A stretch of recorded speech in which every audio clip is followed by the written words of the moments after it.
From the Litchfield Hills to Long Island Sound. You are watching Live with Lumi and Michelle. And now your host, MicheleMarieDalene.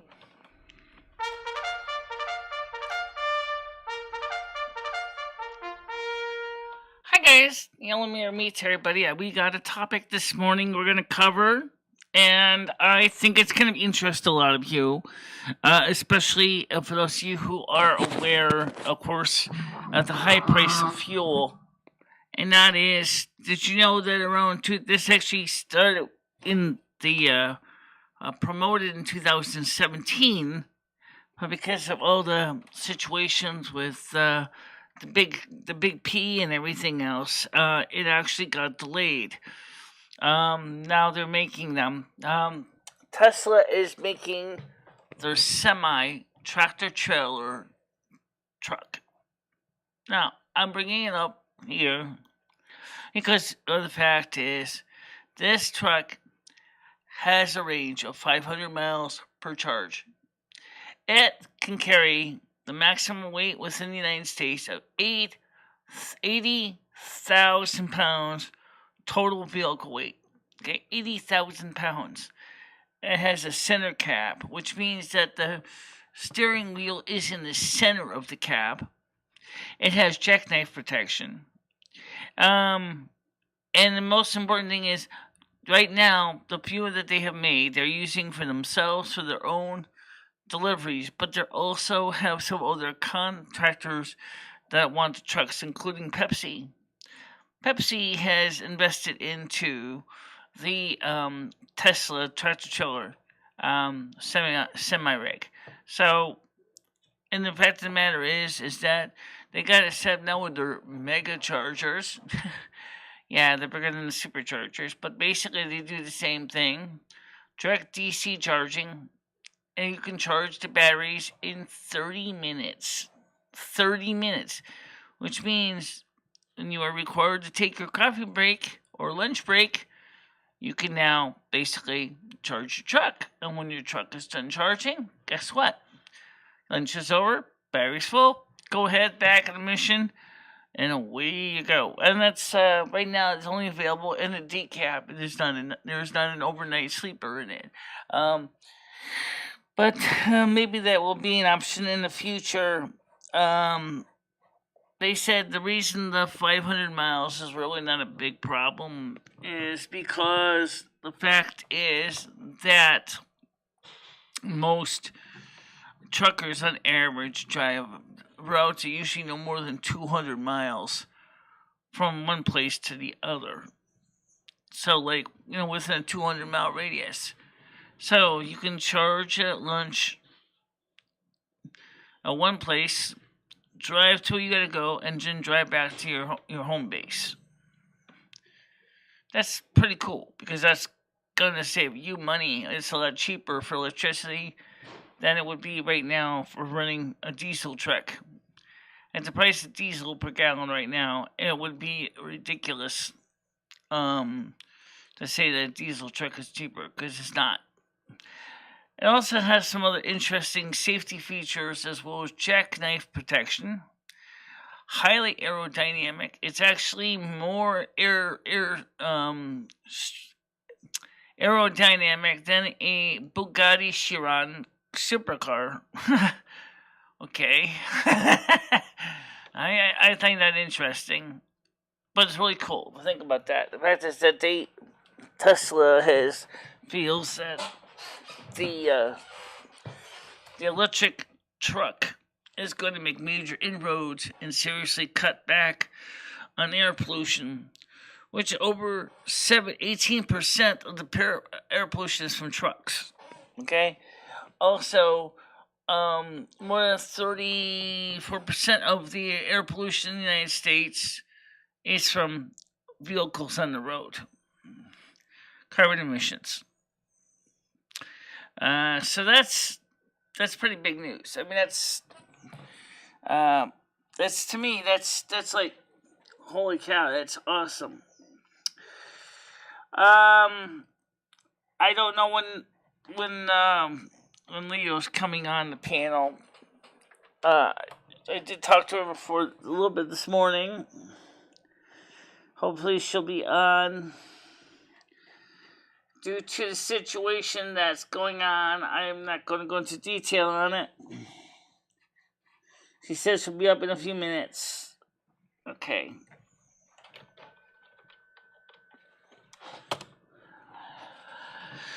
So,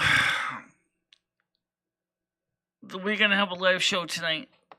I'm kind of torn, because I really think that the World of Warcraft streams have been doing better than the night shows.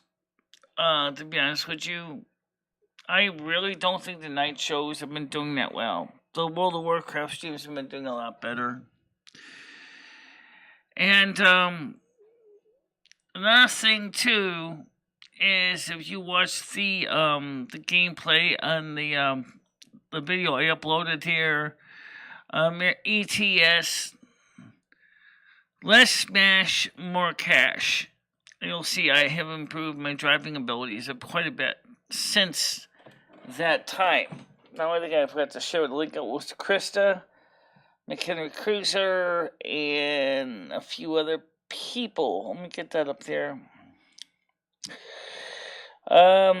So less smash, more cash.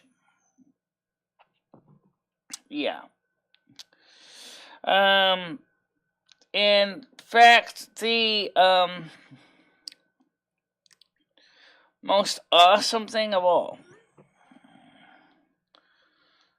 is the fact is that we are seeing a lot more viewers watching the game streams.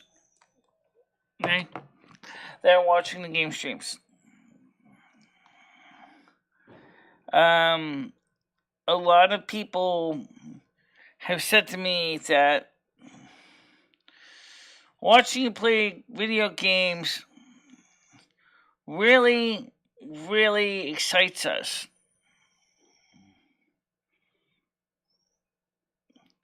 Because we feel, that they're really educational, they're engaging. We get to see something about who you are and the things that you do, and I don't know what Craig Sr. Is he getting the links? No. For some reason, Craig Sr. is not getting the links. I don't know why. Interesting. So let me just try to share this out to Craig Sr. again. I mean, he got a few of them, but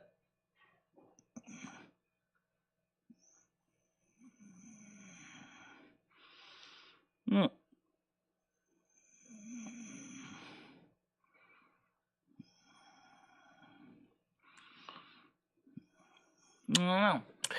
So anyway, how you doing, Krista? Good morning. Leo's gonna be on in a little bit. She has to take care of something. I don't know if we're gonna have a night show, but we might do is play some World of Warcraft instead. Don't hold me to it. I can't tell you exactly. I mean, there's a lot of possibilities here. So, up to 75% off. No, I don't need that. Need stuff, collectibles, Twitter, YouTube, official memo from Keystone XL Pipeline, eBay.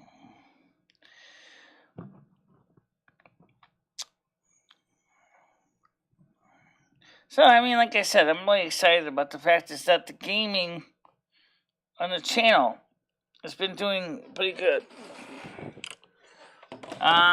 We had an excellent video last night. Chrissy, you saw the video with me and Ed, I'm sure, last night. You probably saw my gaming video of me driving the truck. I wanted to know what you thought about the way my game is improving on driving the truck. If you've been seeing it. I don't know if you watched it or not. I don't know who's been watching the game. Well, you got some of the game. Why don't you put it on so people can see it?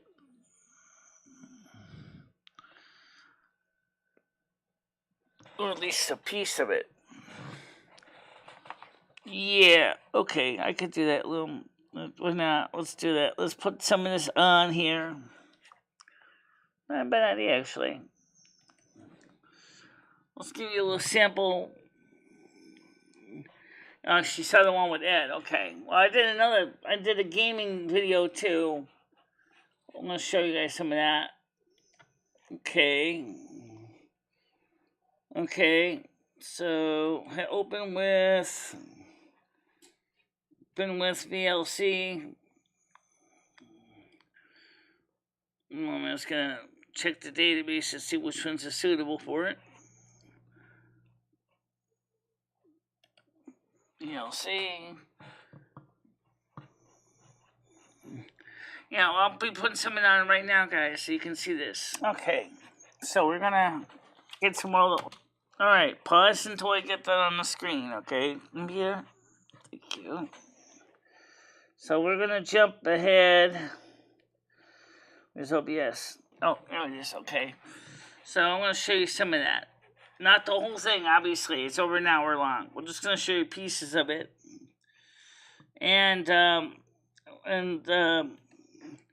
So YouTube capture. Let me get me on the screen here. Okay, there we go. So I'm gonna go to window capture, select VLC.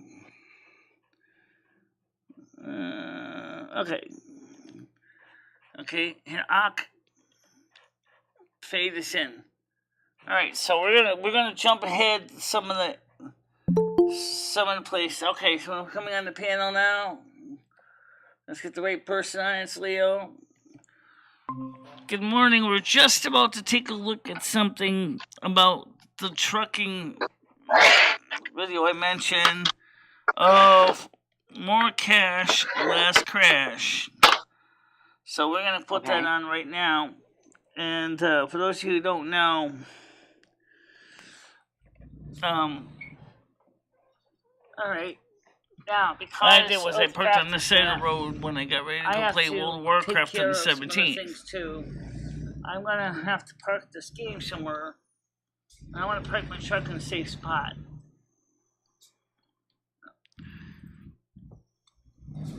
Are you playing a stream? So I'm gonna pause it right. All right, let me get you on camera so you can see it. Here on the side of the road, right now.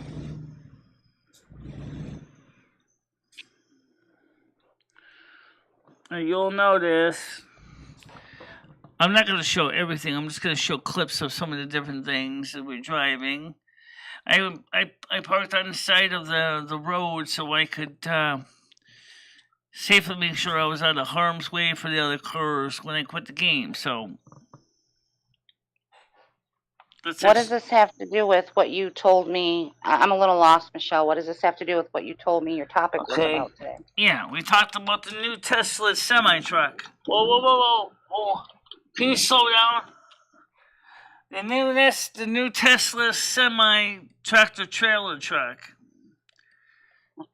is something to behold. I'm going to tell you that right now.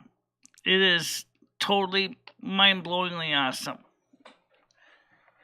Sounds like it. Well, to understand that this truck with a full load can go 0 to 60 in 20 seconds. That's 80,000 gross vehicle weight rating. That's in pounds, kid. Empty, just a trailer or tractor itself goes 0 to 60 in 5 seconds. And it has a driving range of 500 miles on the charge. How much does something like that cost, Michelle? Right now, Tesla's working price deal is something like $200,000 at the very lowest price. Well, that's not too bad for a big... No, it's not. Not for what it is, considering the fact that the average trucker can probably make about $4,000 or $5,000 on a single trip. And, because it's a new modern truck with safety systems. They probably will save money on their insurance as well. Never mind the fact they won't have to buy diesel at the pump constantly. Right. So, did it give you any what's the word I'm looking for? A rundown of like the cost effectiveness. Like, how is it going to? Yeah, Elon obviously, Musk gotta did save explain money, that. right? Elon Musk said, in reality, this truck is cheaper per mile than a standard diesel truck. But he said that in 2017 at his keynote. But he didn't update the numbers for 2022. But if you update the numbers for 2022, it becomes even more competitive. Because how much? What's the difference in cost if you buy a regular diesel semi compared to this? What's the big cost difference? Well, the truck is physically cheaper. However, you also have to remember there's a lot of moving parts inside the truck. So maybe for about $120,000 versus $200,000. Oh, yeah, but there's a lot of moving parts that can break, wear out. The brake shoes are likely to wear out first. Because the fact is that you try to deaccelerate a big rig, you're going to wear your brake shoes out really quick. Plus, of course, if the big rigs break down, it's going to take you longer to get it fixed because there's more parts that go wrong in a big rig. Right. Now, are they going to need different charging ports, though, than like a regular car? I would think they would, right? I would think that they're designing something called a mega charger, which is like a supercharger on steroids, to put in close to like 1 megawatt of electricity per hour of charging capacity. Or like 2,000 kilowatts. Oh my god, 2,000 kilowatts? Morning, everybody in chat. Kilowatt hours, 2,000 kilowatt hours. I'm kind of doing something else at the same time. So they would put those, obviously, where the trucks are being deployed. For example, Pepsi is getting a mega charger because they're one of the early adopters, as well as, of course, so is Tesla. Tesla's using their own trucks for making their own deliveries. When are these supposed to be out? They already started production. Okay. So within the next year or so? Well, they started originally in 2021, but because of the big P chip shortage and everything else, it got delayed before being actually available to more customers. Production's is now starting to ramp up. Right now, they're making the trucks in the Gigafactory in Nevada, but they hope to move the production to Giga City in Texas in the near future. Well, I mean, it's great to go green. I wish my friend Stephen St. Peter was here. He's like a Tesla, going green enthusiast. Yeah, good question. Where is he anyway? I mean, he's doing his own thing. He's not on YouTube. I see him pop on once in a great while. I should give him a call. I haven't talked to him in a while. Well, while we're talking, I'm going to play the video silently in the background. So I'll be driving so people can see what we're doing. Unfortunately, I don't have the closed captions on my copy of it, but at least you guys can see what's going on here. And you'll see that we're not trashing, we're not crashing, we're not burning out. Just... Oh, you're doing better on your game? Yeah, I'm doing better on my game. That's why I'm showing you this. Nice. And then we'll see that, I'm going as fast as 40, 50 miles an hour most of the time because I got better with the keyboard, That's great. Are you enjoying it now? I know before you... I'm going to buy some of the expansion packs for it, too. Like Oregon and Washington State and Arizona and a few other things. And so, I mean, that's what I'm interested in doing because I like playing the game. It's easier, of course, to play it when I'm not live streaming it at this point. However, I hope in the near future to live stream it and play the game as well. But, it's hard to do that because of the situation with my screen is only so much room, and I gotta watch the virtual road, and because even though I turn off the ability to get injured or damage my truck or be stuck with fines, to me that's like a trading wheels. It's not really gonna be the way I would normally drive the truck. I would normally be playing with the fines on and damage on, but for right now, for practicing, it's just fine. So that way I can get better and, able to deal with the additional steps like rest stops and weigh stations. I do still have to go through the weigh stations and get diesel and stuff like that. So learning the steer turn, yeah, I'm going to keep it up, Krista. Absolutely, I'm going to be working on that game. You can see in the video I'm talking about the situation with the no damage utility. I'm going to jump ahead here. Okay. So let's get back. Okay, so what I did was I parked my road on the side of the road. And so now you can see that I'm in the process of getting my truck back onto the road because I had parked it on the side of the road.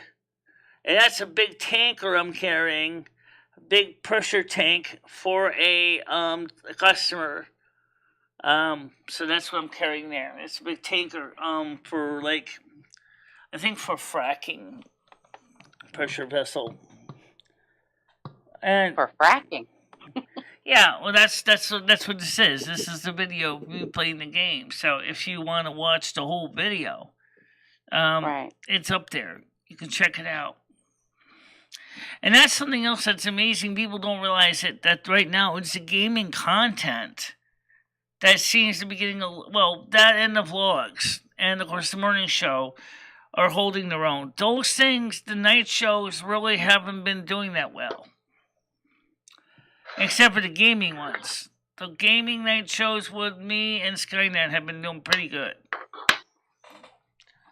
Yeah, I enjoyed your the gaming ones with Skynet. I like it. It's kind of nice to see someone playing with you, and because as he's telling you what to do, it kind of explains to us, kind of what's going on. Right. So I did enjoy that. We'd like to get a few more people to join us, like as a group of 5 or so.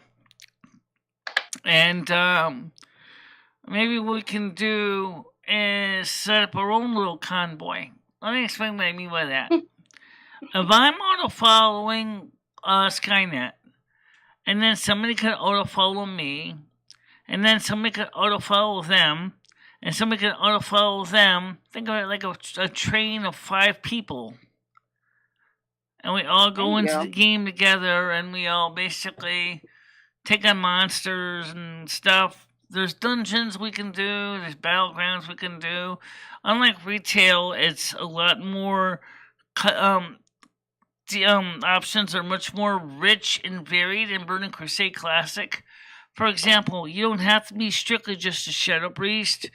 You can major in all the priestly skills, all the levels, all the talents.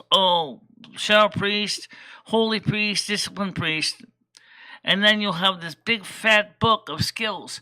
And then you can still mix them on your taskbar.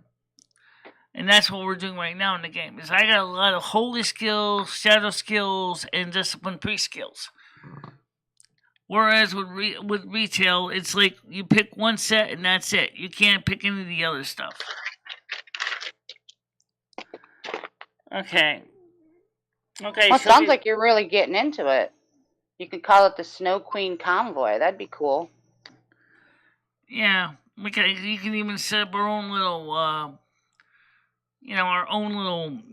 guild. We only need 5 people. So if we got 5 members, each person signs the little petition. Then we get a guild started. And that's it. And then we can invite additional people to join our guild. And we can have our, a team group enough, like 10, 20, 30 people. We can even do raids. That'd be cool. Yeah. I'm trying to get more people to join you. I've been putting Right, out but the I can't word. afford to finance any more people right now. I'm already paying for Paul and Skynet's memberships. They're going to have to be willing to pay their own money after this because so I'm paying $30 for those two for at least for the year, for 6 months anyway. And then after that, they're going to have to work on their own pricing if they choose to keep going in the game. Well, I'll make sure that the people who join, they pay their own way. Now, you can see as I'm driving in the game, I'm not smashing into as much anymore. If you're watching the screen down there, you can see that I'm not smashing into traffic as much anymore. Sure, sometimes I still drive slow. But you can see now that I'm getting much better at focusing on the wheel at hand here. So, that's a major difference. I'm going to jump ahead here. Now, this is where it gets challenging. Driving at night. And you can see how realistic it looks like when you're driving at night. In the game there. So, I'm just going to show you guys some excerpts of the game of us driving. And I'm just going to click ahead. There is a country road. More country road. I'm just jumping ahead here. Alright. And there's a railroad tracks over here. Turning, I can see I'm making a turn. Sometimes I do get scared of going over railroad tracks because I'm always afraid the train's going to come. But that makes sense. I lived in the area, had trains, so I do understand that. So let me see if we can get to the more exciting things. Let me get to in downtown driving here. Alright, this is where I had to make a delivery. Alright, I'm going to start here. So you can see this here.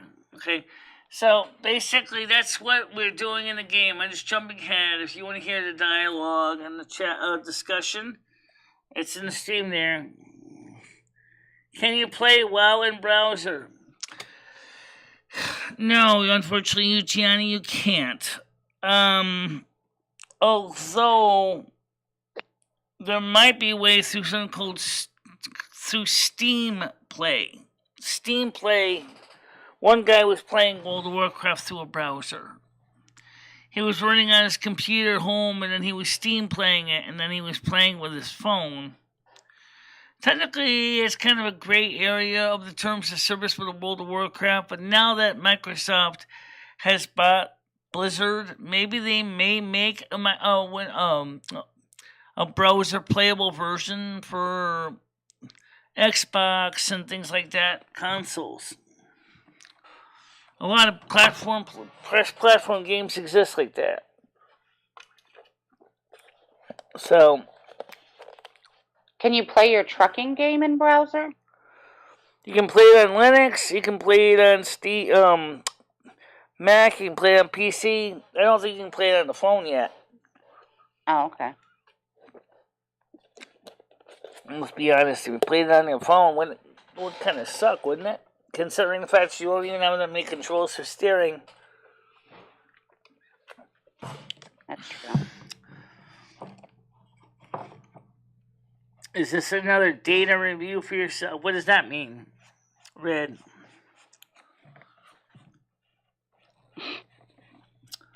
I can't see the I'm just showing me playing the game here. And Michelle, did you guys have your corned beef and cabbage yesterday? Yes, we did. We had it yesterday, and it came out nice and tender too. I cooked it. Oh, good job. Yeah, because I had one too. If Ed cooked it, it would have been cremated and would have been dry. When I decided to do it, to be fair, you did cremate your steak that one time. Yeah, well, what I did with the corned beef was I put it in a pan of water, and then I put the pan in the oven at 350, and it came out really tender too. Just a can of water?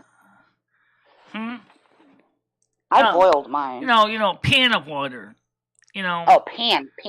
Okay. Yeah, like see, like one of those hotel pans we have for like cooking, like in hotels. Well, we got one, Okay. so we use that for the meat. So we put Oh.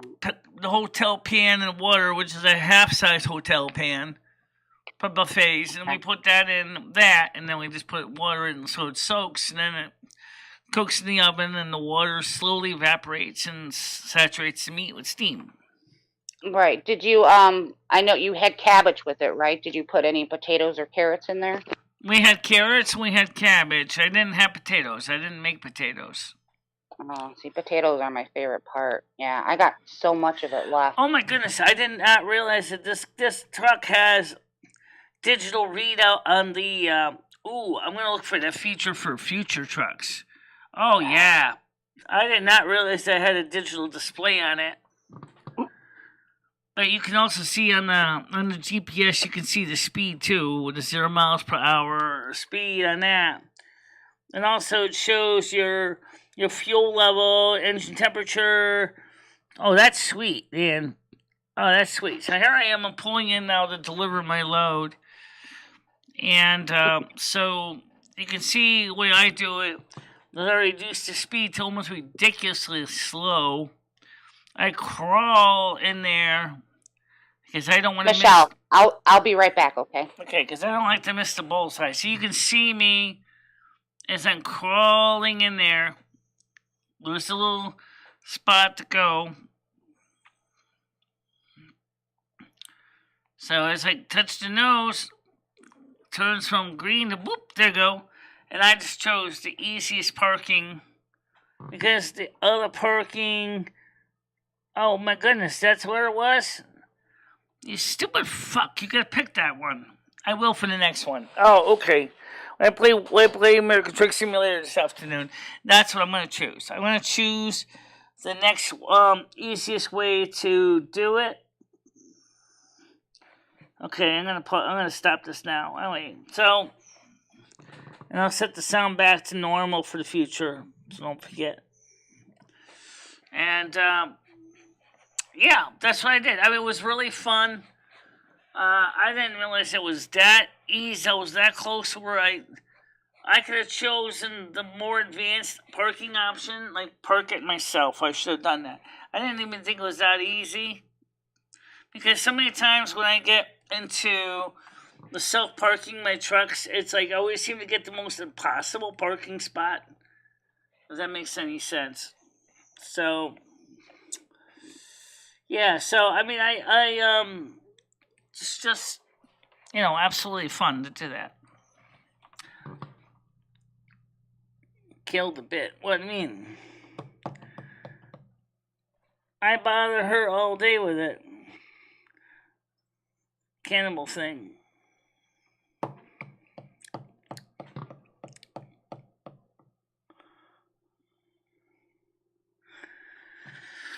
Well, tonight I'm gonna try to get some more World of Warcraft in with Skynet. We're looking for people who want to join us in the game. If anybody wants to join our little ragtag playing group, we'll have to have you in Classic.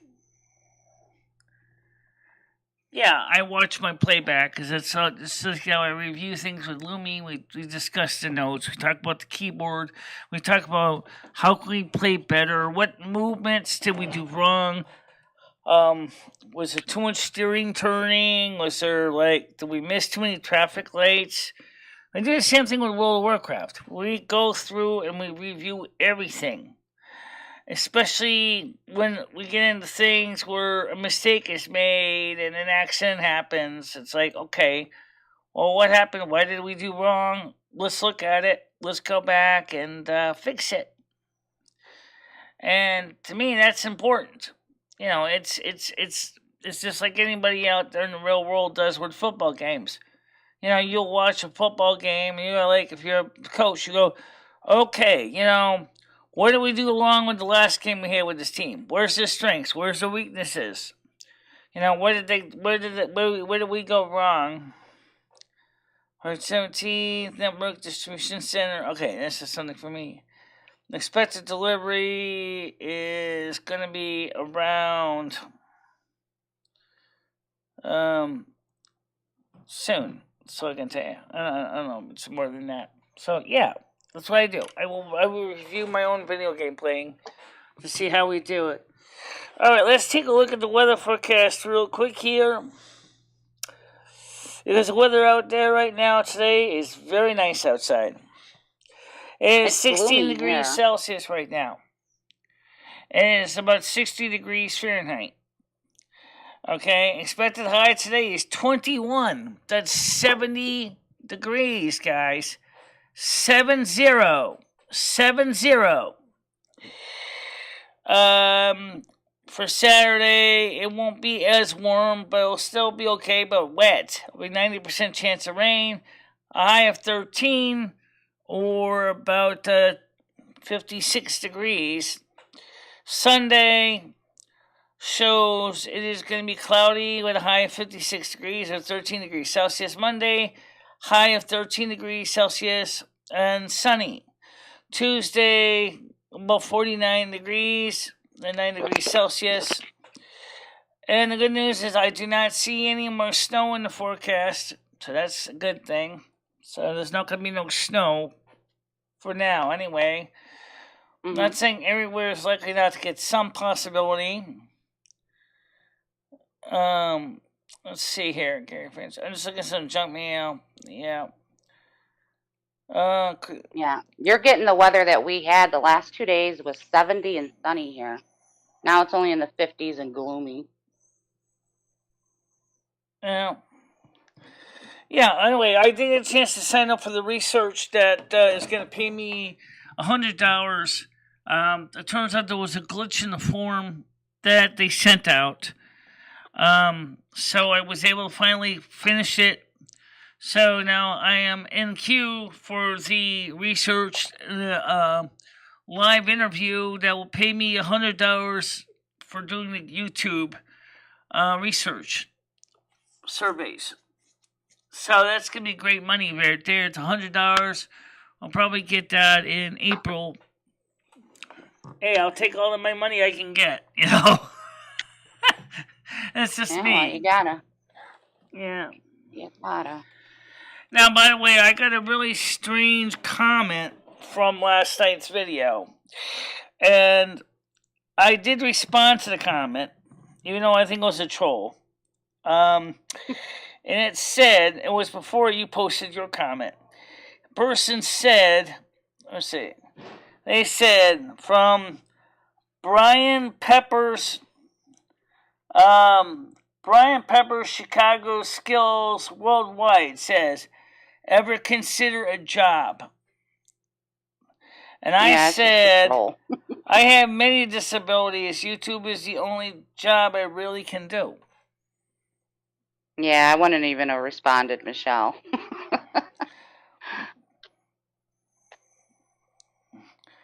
Gianni says, I understand your perspective, Michelle. Unfortunately, knowing what I know about Ed, he comes up as a whiny bastard. This is administration has nothing to do with its situation for 50 plus years. Well, I don't know. I know a lot of people in fixed income that are struggling though, Gianni. I don't think it's really fair that for the average person on disability, costs have gotten so expensive. The also the waiting lines for senior housing or subsidized housing are over 2 years long. That clearly means that something has gone wrong with the administration, but they can't take care of that. Okay. Oh, by the way, Red wants to debate with you, saying that YouTube is not a job. Yeah, I think the reason why people think YouTube is not a job is because you don't get dirty. Well, I don't know. I worked in the medical field. I didn't get dirty. That's a job. Yeah. I would like to. Yeah, Red. Why don't you consider it a job? What's that? I'm asking Red why he doesn't consider it a job. Yeah. I was just looking at this video from a message from the person I was talking to about the problem in the forum. I would like to clarify that the form I'm signing was an eligibility sign-up form, also known as a screener form. That means that you will only receive the gift card if you're eligible and selected to participate in the 60-minute 11 remote sessions with one of our screen researchers. If you are selected, one of our recruiters will contact you and invite you to schedule an appointment. Okay, I'll learn that. Yep. Okay. That's fine. I am aware of that, actually. Hope it all turns out okay, Tiger. And that's fine. So there's total of 11 appointments. Right, so you only gotta have 11 actual interviews, and how many other people actually are filled out for the form? I don't know. But anyway, new comment on. I don't even hear anything about the game. I'm surprised. No one even talked about the game in comments. You know, you would think all the trolls would be like basically heckling and jeckling about the way I play the game, but they didn't seem to want to heckle and jekyll on this one. I wonder why. Maybe they're afraid you're going to drive over them with a semi. Maybe. You're getting better at it.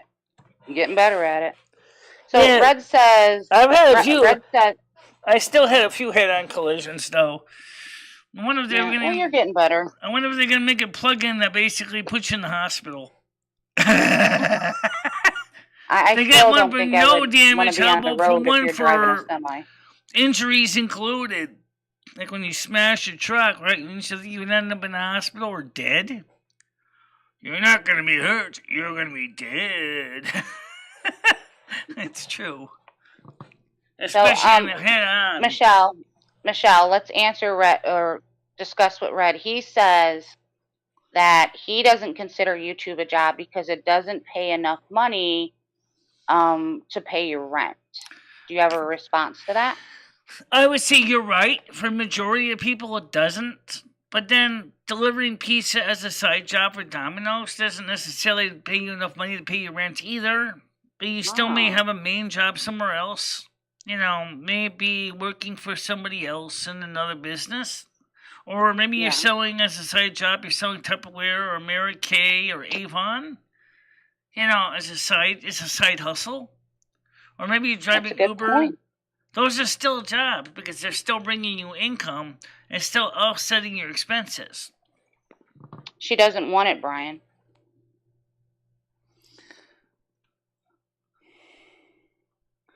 I don't, some people call it a job, some people don't. I think that if you generate a 1099, the IRS kind of looks at it as a job. Yes. And I think you have a valid point, Michelle. You know, there's people that have to work, 2 to 3 jobs just to make their bills, their rent, their car payment, whatever. So, if you have a side hustle, say driving Uber or delivering pizza or, selling Mary Kay, Avon, or maybe some other side hustle that you do, you're still getting 1099s for taxes. Technically, like you said, it's a job. As far as the Internal Revenue Service is concerned, that's a job. Yeah, it's I would say gainful YouTube employment. Can't be classified as a dependable job. Right. But if you're actually a seasonal worker, you got a job that may not necessarily be dependable. For example, if you, rent, say, summer canoes, and the summer water is so cold that no one basically wants to go canoeing, you're not going to be bringing in the kind of money you do during a major hot, scorching heat wave, and everybody wants your canoes. It's the same thing. It fluctuates, but then that's a lot of jobs are like that. They're not always fixed. They're not salaried. Right, and when you get your first job as a kid at 16, 17 years old, you're just making pocket change. But they still consider it a job. Pretty much offsetting your allowance, if you even still got one. My side hustle is not on paper, so it is not a job. It is a money-making opportunity, but does money making something a job? No. Brian K says, Michelle, it's almost like you enjoy suffering. You're undoubted masochist. What we also said in the video, Brian, is that for majority of the people trying to get housing assistance, there is waiting lists that are over 2 years long. While you're waiting for a waiting list, you're still going to have to pay the rent. You're still going to have to take care of the bills. So all you're doing is you're waiting for someone else to shit and get off the pot so you can get on the pot. That's all it really does. It doesn't change the fact that until the 2 years come and you file a stack of paperwork, that you're still basically paying full rent somewhere. And given the situation where I am, because my landlord badmouthed the Section 8 people, we cannot get Section 8 on this building because he badmouthed Section 8. I think everybody deserves better than this, Brian K., not just me. All the people that are homeless, down and out, destitute, or working from their cars deserve better than this. But the problem is there's just not enough housing available for everybody. That's part of the thing that really bites. There's just not enough housing for everybody. And Leo knows what I'm talking about. She knows the system. She knows how the system grinds you up like making sausage links. Putting all your emotions and feelings into a meat grinder and filling up, pig intestines with your emotions and your feelings. It's just a system for you. It just grinds you up and spits out the bloody pieces. Yeah, but Michelle, you got to remember too, the system is broken and they make it hard on people such as yourself to get some things done. But you can do it. Like you say, there's a 2-year waiting list for right. So you're still going to have to pay full rent wherever you are. But you could get on that list. You're only on a month-to-month lease with Jimmy.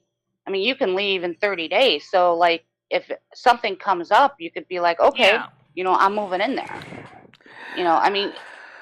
But what's also important to remember for a lot of people who are fixed or disabled, especially those who cannot drive, is we don't have the extra money to put towards the new security deposit for the new place. That's going to always be a problem. We're not going to have money to pay movers. But with Section 8 housing, I don't think it works the same. I'm not sure because I've never lived in Section 8 housing. Section 8 does not pay your security deposit.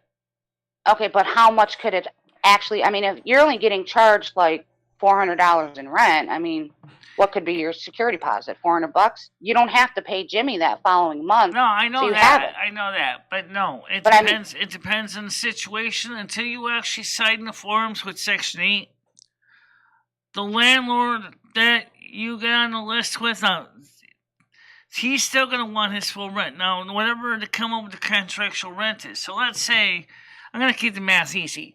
Let's say, for example, you have an apartment that you got to pay for your own heat, your own cooking fuel, your own electric, your own phone, gas, and everything else like that. So let's say the contracted rent is, we'll pay you, Mr. Landlord, $700, and then Michelle pays you $100. That's $800, okay? Until the actual contracted rent is agreed on, if the landlord originally says he wants $950, you might have to pay him the $950 for 2 months' rent, for 1 month's security in the first months.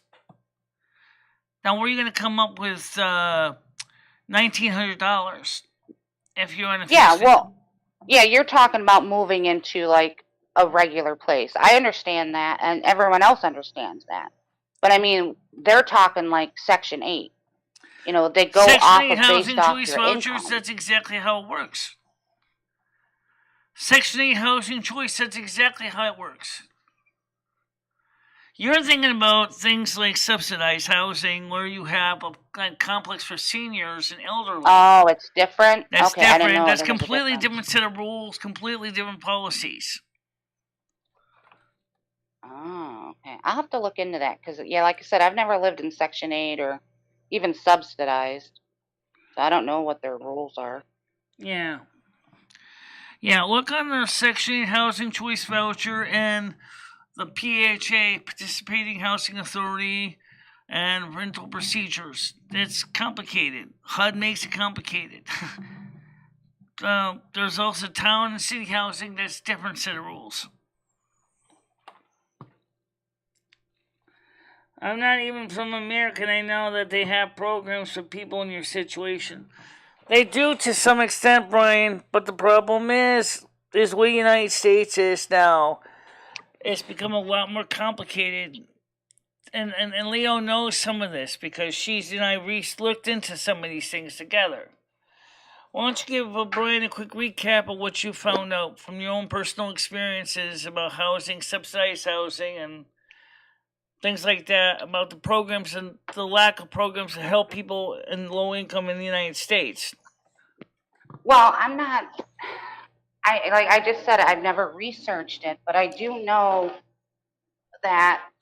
I mean, there's help out there. I mean, yeah, it may be a waiting list, but I'm gonna mute for a second. Okay. So we're on the side for a second, guys. So be right back here.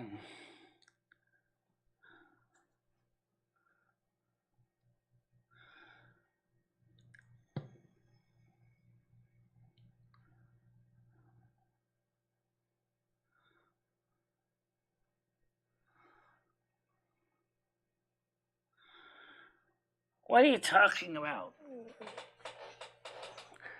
Blizzard is going to continue to port software to the Mac because there's a lot of viewers that play games on the Mac. Don't forget that. In fact, Microsoft was one that actually worked with Apple from the very beginning. When Apple was actually designing software for the first Macintosh, Microsoft was there from the beginning.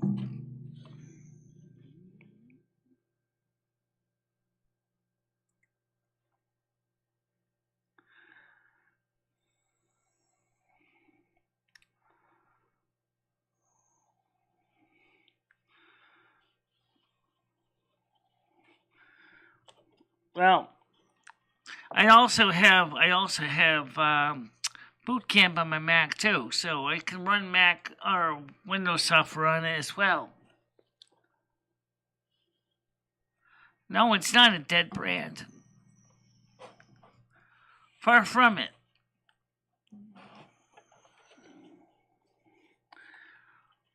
No, it's not. No, it's not. I already told you that I've been keeping up with what's going on, at least occasionally, what's going on with Microsoft Blizzard. They're going to continue to produce the World of Warcraft game for the Mac and PC, and maybe obviously go for cross-platform for other things as well, such as maybe game consoles.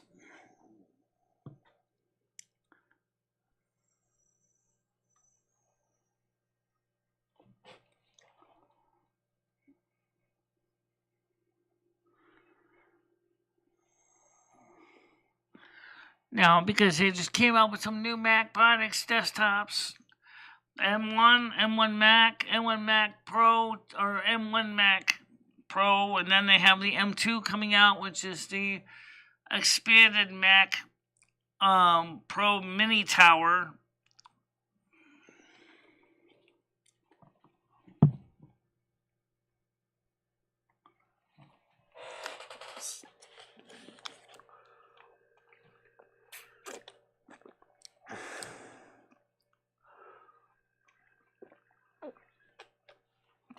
Well,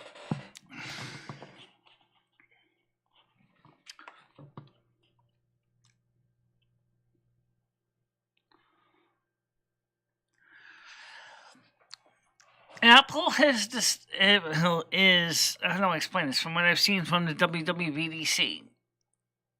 WWDC is reintroducing new M1 Mac products, M2 Mac products for desktops. It's not just portable electronics they're making anymore. They're actually expanding more of the desktop platform as well.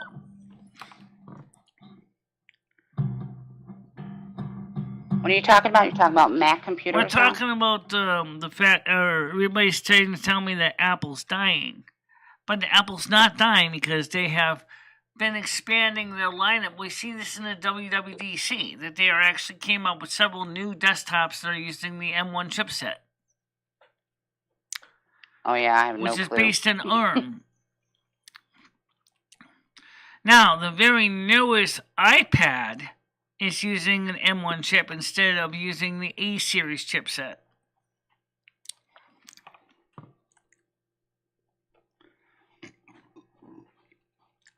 Yeah, I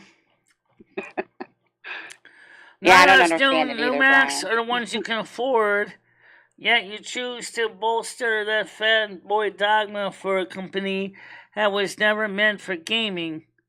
20 years ago, you could argue that they are better for... Well, I happen to use a Mac for both, mainly for productivity stuff, which I still do, okay? And I do happen to be building a PC, but it's going to have to wait because I want to save some of that money that's coming this month for more important things. You know, I don't want to just spend it on computer stuff, okay? I want to make sure I put like $300 or about $200 of it towards my credit card bill. Michelle could apply for low-income housing. Welcome to disabled housing. It would not take her years to get in there because I know for a fact that she will take her. It will not take her 2 years to get in there. I was on the disabled. Krista's busting you out, Michelle. Yeah, I know. Michelle, why don't you just say to the people, because you know it does sound like you make up a lot of excuses. Why don't you just say you don't want to move? Well, I don't necessarily want to move right now because I don't have the resources to do it anyway. But Michelle, if there was resources available, just as I'm not really motivated to go to a Windows platform. Period. No, we're in two different conversations now. Yeah.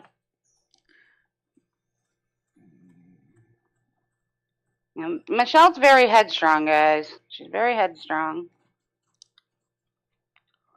But, I mean, that's good, you know.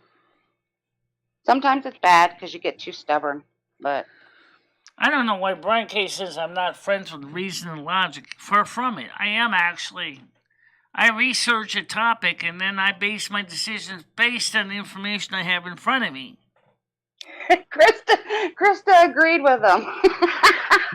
That's why I love Krista.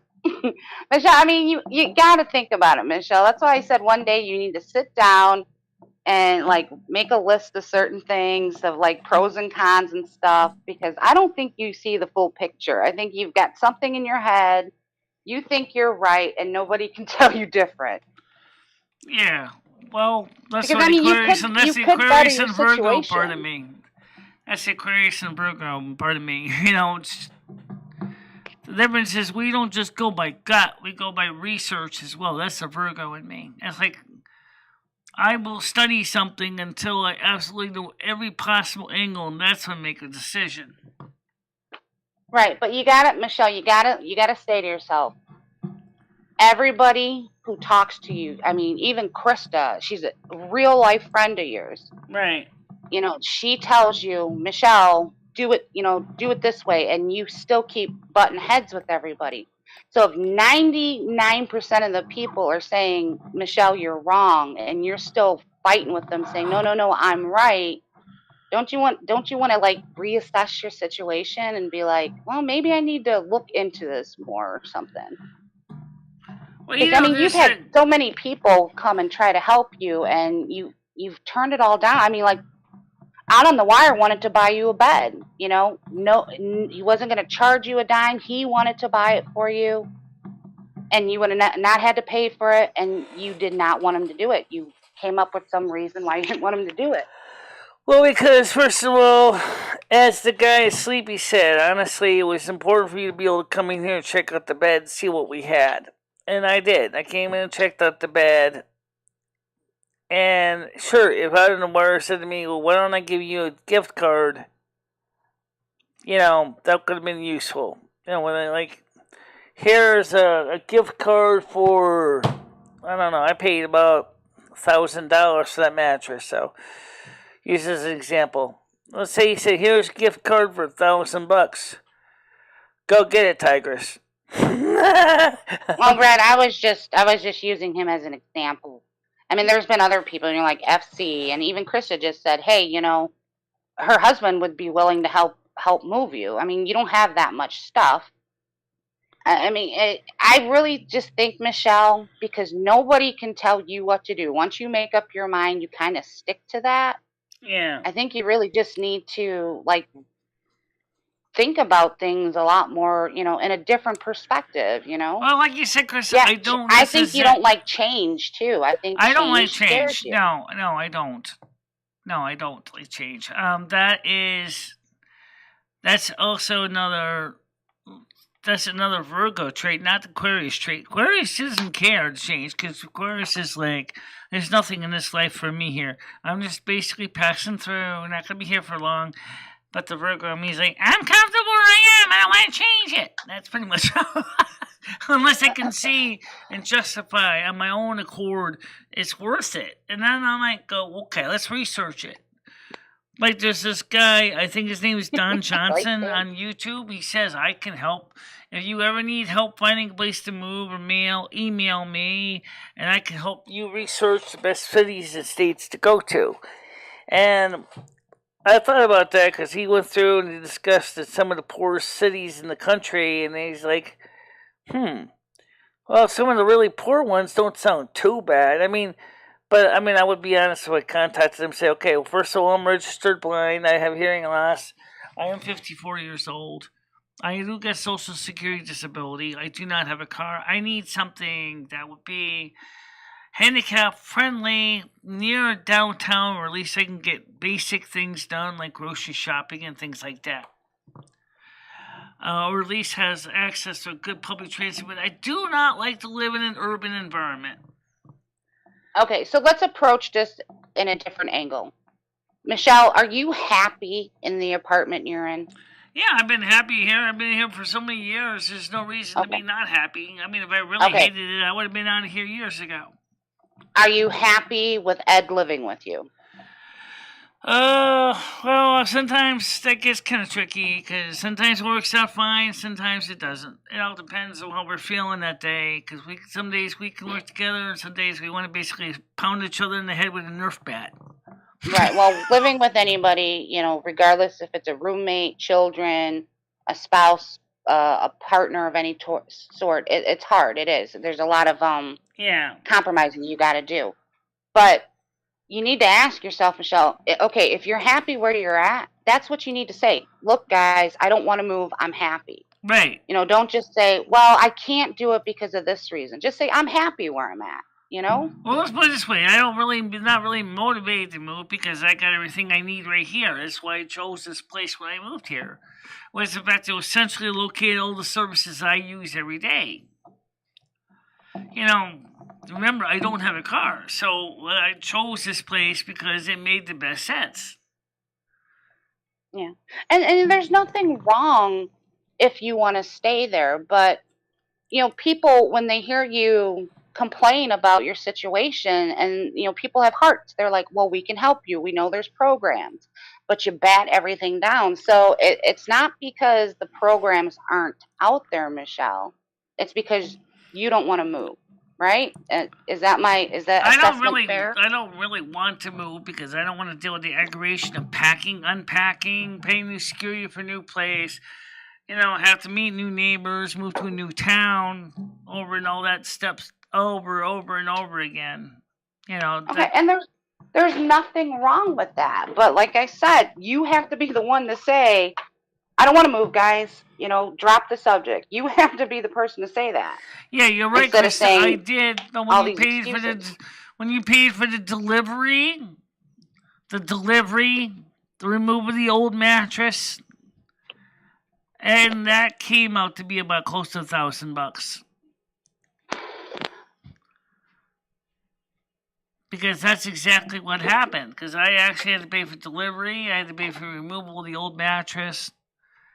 And that's what added to the price.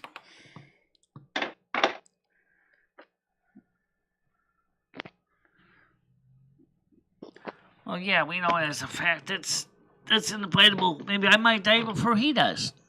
Unlikely. Yeah. Well, I mean, anybody can get hit by a bus or break their neck going downstairs, but health-wise, he's going before you, Michelle. Yeah. Hey, Paul, how you doing?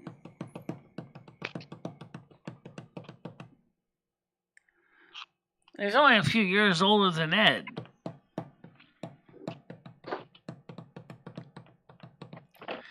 And they have the same basic problem. Who does? Notice they Jimmy both and Ed? wear the same clothes over and over again. Ew. I think Jimmy's been wearing that suit now for at least 10 years. 20 years. 20 years! The same freaking suit. Does he have multiple suits or is it just one?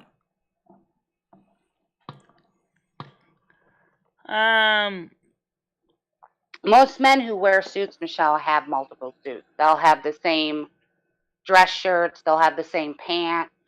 You know, and they'll even have some of the same jackets or whatever. Yeah. Well, that's true. You could have multiple of the same ones. Mm-hmm. Yeah, you know, when, like me, I used to wear scrubs. You had a dress code, so we had to have, for a while, all blue scrubs. So I had about 10 different sets. You know, it's the same way as if you're in a business, you know, Right. and wear suits. Same like when I was working at Friendly's. We had, I had 3 or 4 of the same outfits for work.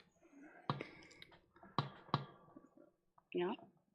So, I mean, and it's not that, you know, he may not be, and even if he is wearing the same suit, but if he looks clean and he doesn't stink, then there's not an issue. Right. Ed doesn't look clean and he stinks. So, I mean, there's an issue there. Stan, do you have any backup plan if Russia decides to basically launch an EMP attack against the United States? No. Do we have a backup plan if the sun decides to basically launch a coronal mass ejection? No. See, sometimes you can't plan that far ahead.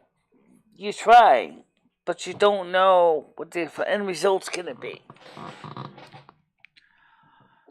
I mean,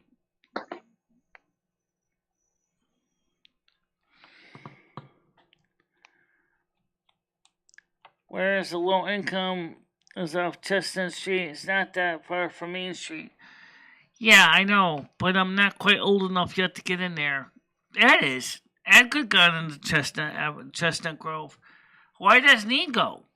Because he doesn't want to apply. Why doesn't he want to apply? Because he doesn't want to have to deal with the nosy neighbors and regulations. Ed needs to be in a facility that somebody can oversee him.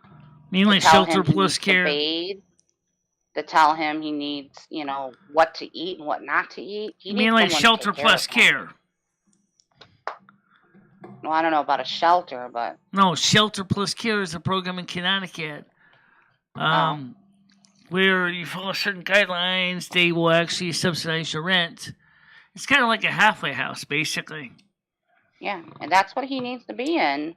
And that's probably why he gets such a low amount on Social Security, because he really shouldn't be on his own. He needs someone to take care of him. And, you know, unfortunately, like I said, I can't tell you what to do, but I don't think you should be taking care of him because I don't think you can handle him. Well, I know I'm not looking forward to ever being homeless again. That's definitely true. That's one of the reasons why I've been trying to put my money aside as much as I can. For that reason, so I do have the ability to at least get into a motel. And then, because at least there is the Lakeside Motel right up the street. Once I get in there, I could go to DSS and get emergency motel allowance for being homeless. because they have programs for that in Connecticut. Yeah. I know here in Michigan we have like hotels that will rent people that, don't have a, permanent address. They'll rent weekly to people. Yeah, we have that here too. Yeah. Yeah, the motels that do And that it's not here. too bad. It's depending on where you go, a few $100 a week. Yeah, it's like 150. I think one charge. But again, you're looking at, high crime, a lot of drugs, your safety. Yeah, you're also talking about the fact that you only got like a microwave and a refrigerator in a room, even if it's by yourself. What else do you need?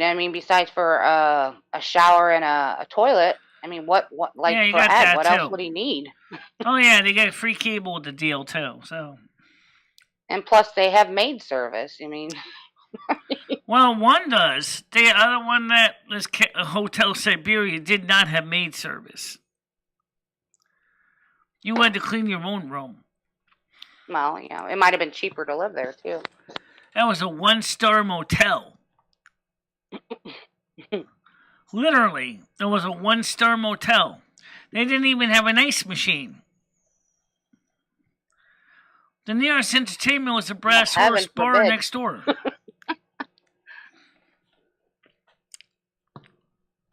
So,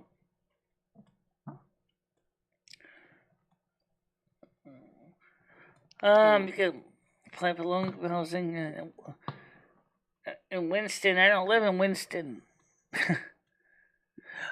Oh, by the way, there is this guy I do want to ask, since he says on his channel that he'll help you.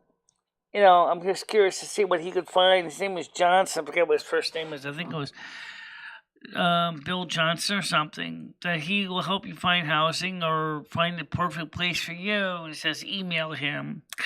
And I'm curious if I gave him my numbers, my statistics, what he would find me.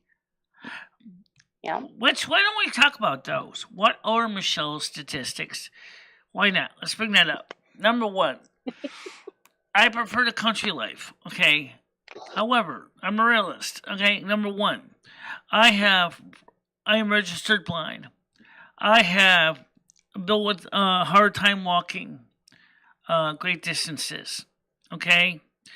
I need access to mass transit. Like a community bus service or something like that, or maybe access to Uber or Lyft. The rent has to be fairly inexpensive. But myself, I don't need much more than a single bedroom apartment or a small cottage. Okay? But like I said, with mass transit, I need to be able to get to the grocery stores. I still need access to a cell phone service for T-Mobile, so I can at least stream my shows if we don't have access to DSL. I don't mind living with different ethnic groups. I don't have a problem with that.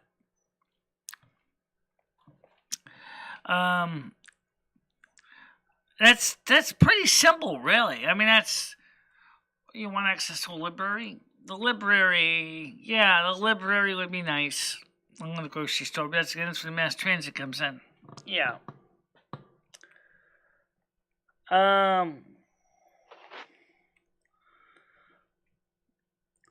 $20 for Ed's next stove. Stan, I would be really scared with him having one of those stands. Stan, we have a propane camp stove already. We also have a stern oak stove as well. He'd probably blow himself up.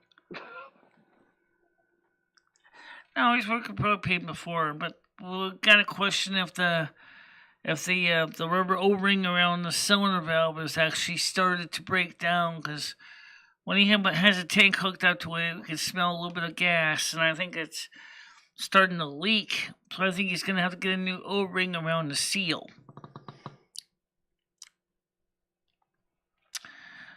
That should be easy enough to replace.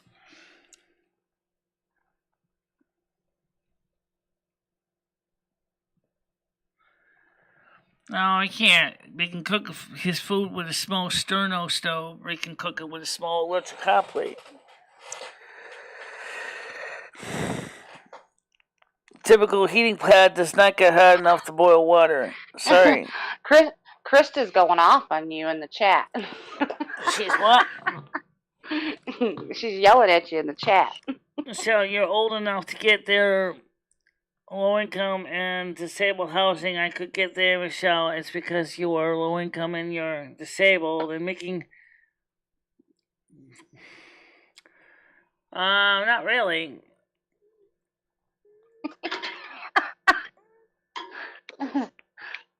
Okay.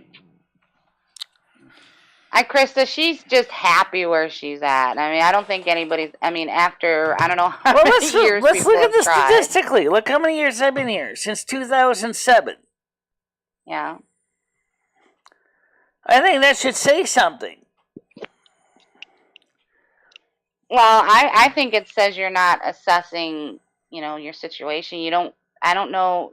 It's like you don't feel like you want better for yourself, like you're comfortable in this situation, like a normal person. I think comfortable is the right word. Yeah, I mean, a normal, like me, I would be like, okay, this place is getting run down.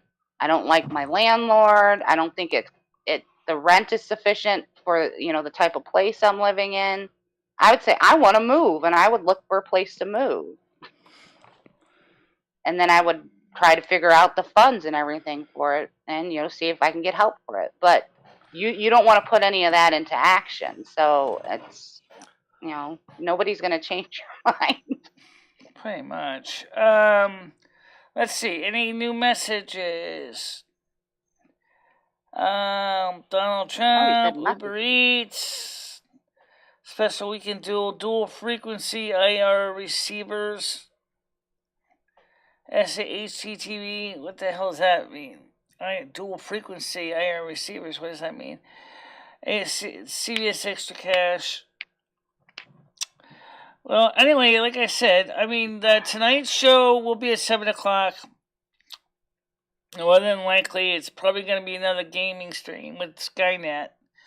He said he wanted to consider doing some community gaming with the rest of the people, but I'm not sure exactly which games that would be. Because, he likes Quiplash, and that's okay, but some ways I feel that Quiplash is a little bit demeaning, if that makes any sense. T-shirt KO game ain't so bad, though. Michelle, you got to let go of some control. You really do. You can't control what other people say.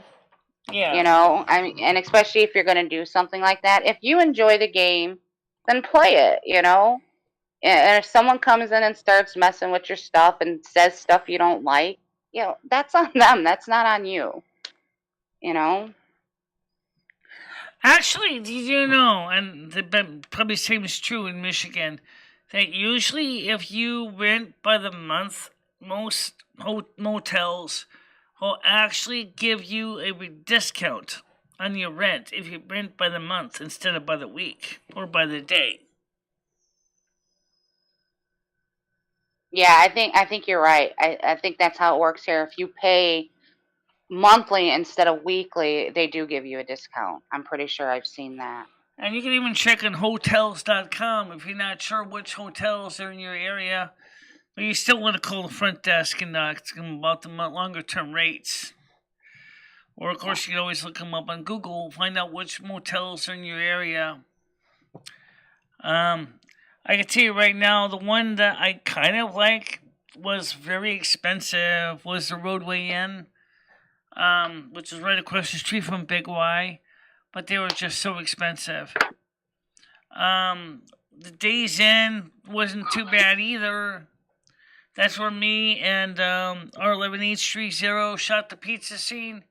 That wasn't bad either, but it was a little bit out of the way for some things, like, walking to get groceries and things was a little bit out of the way for that. But it was on the bus run, so theoretically you could have lived at the Days Inn. You could still had be able to take the commuter bus to get to the grocery store and things like that, or the paratransit van. So, The one place I would definitely stay out of, and I heard that somebody said that they're not renting rooms right now, is stay away from Hotel Siberia. You don't want to go to Hotel Siberia. It's 1 star, and it's not that nice. Really. I was there. It was there for a while. It's in the middle of nowhere. It's on Route 44, but it is absolutely like a dive. It's right next to Brass Horse Bar. So that was the only entertainment you had was the Brass Horse Bar. Oh, that brings that's a weird name. That's a weird name for a bar. That brings something to mind though, Michelle.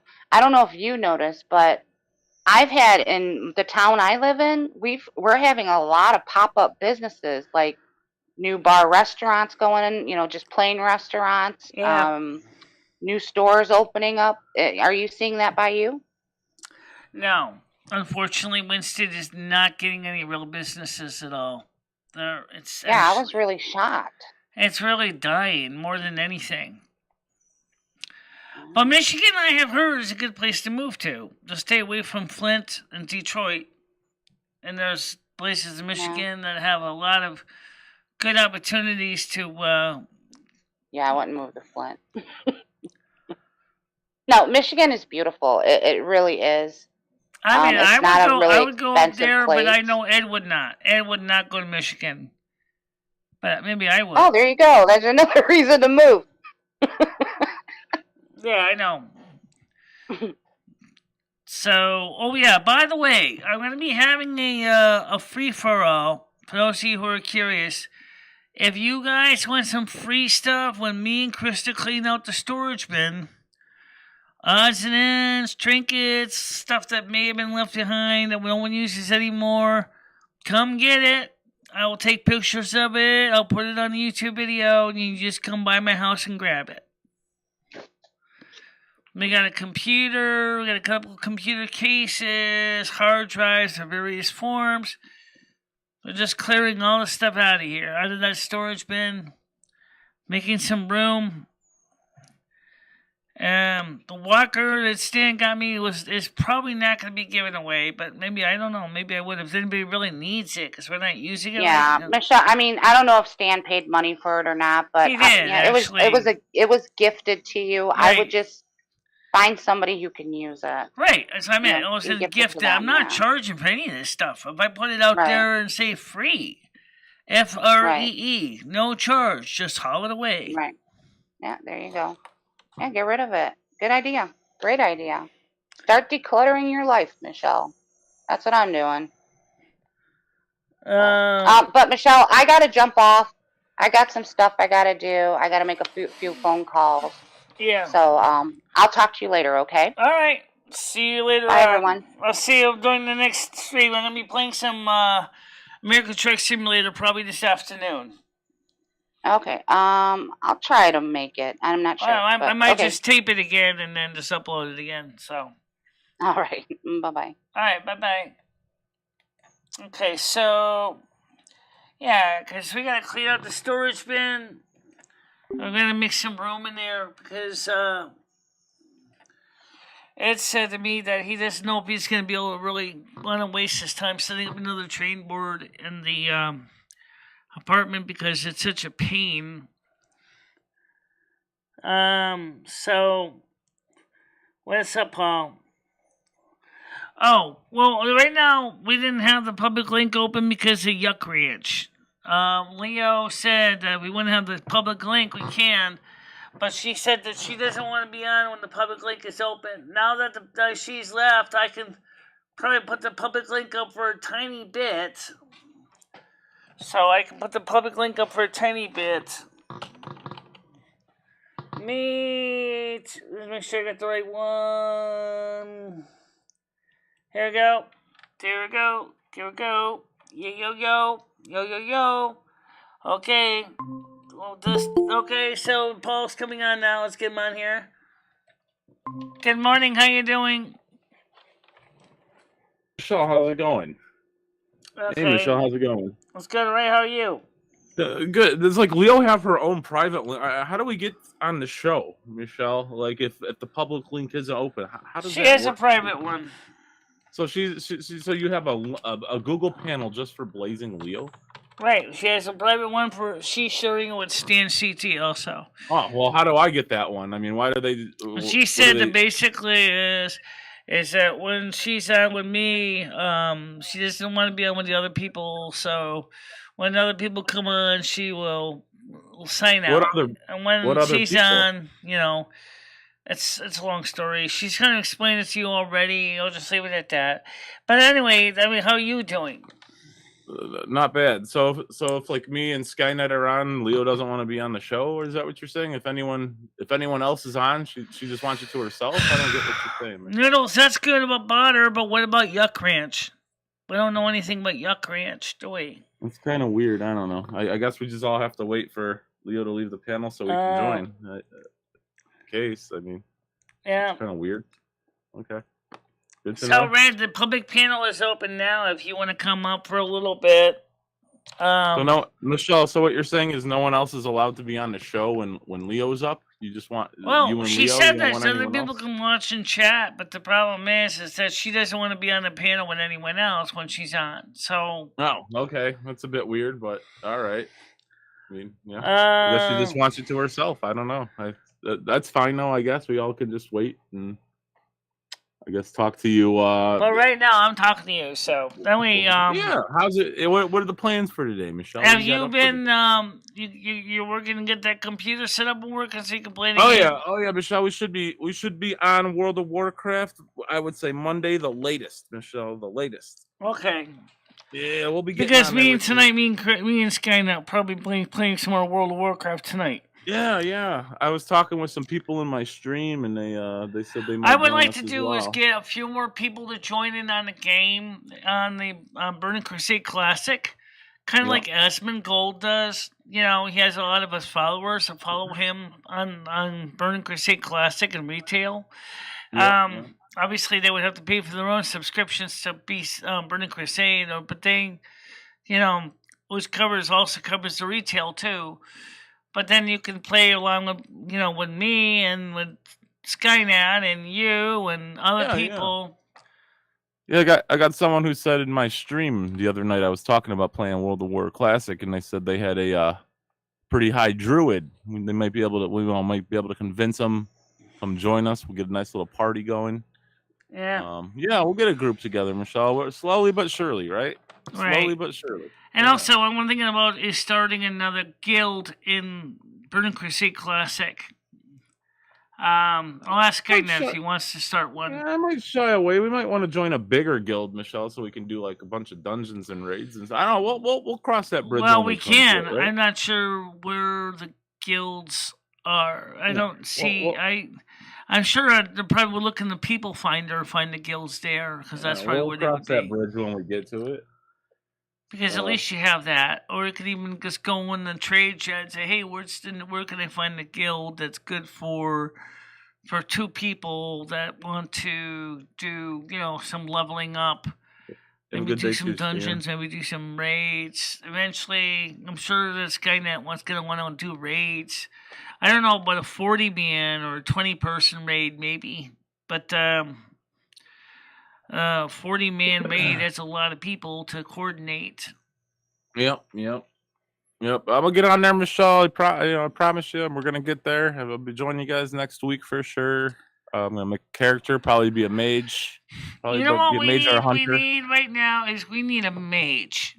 If you want to be able to, or if you're like hands-on, if you like to get your hands dirty, we could use a hunter or we could use a warrior.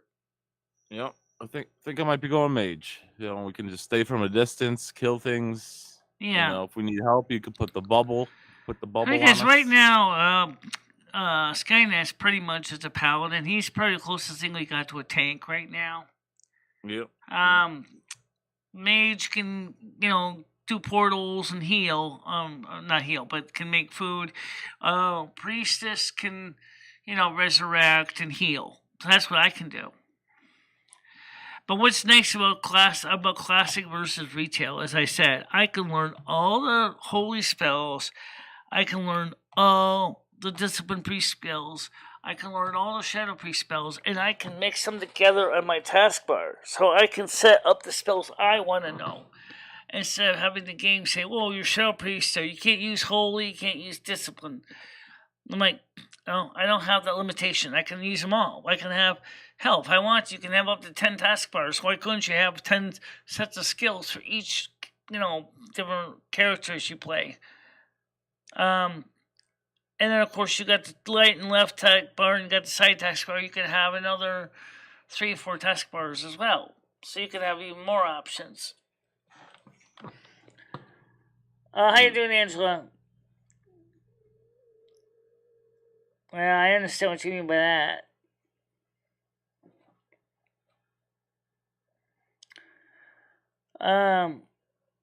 I don't know anything about Yam Ranch anyway. I don't care if he's gay or not. It doesn't matter to me.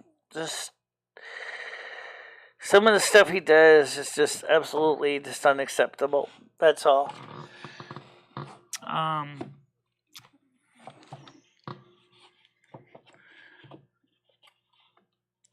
Just a reminder, Nightbot's reminding everybody here. I know this is not a game stream, but I'm going to throw it out anyway. This says, during gaming, I tend to be more focused on the game than the chats.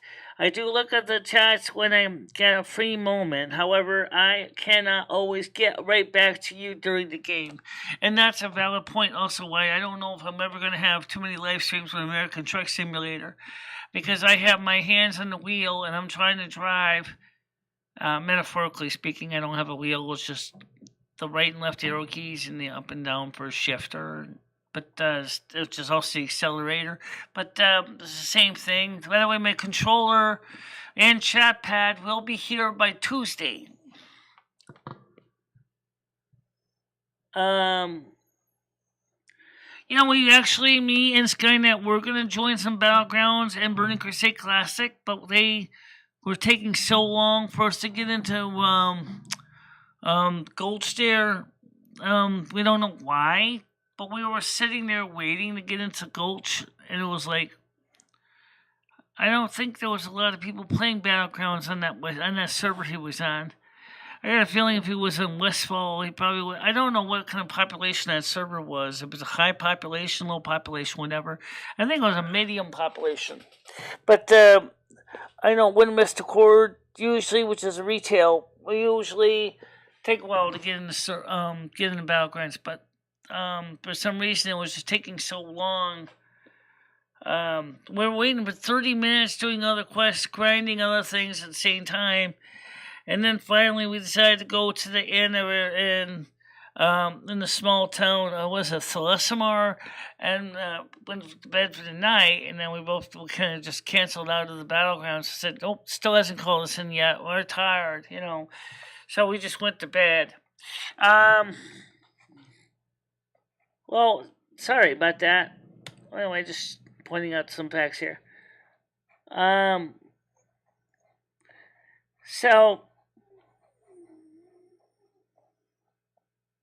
Yeah.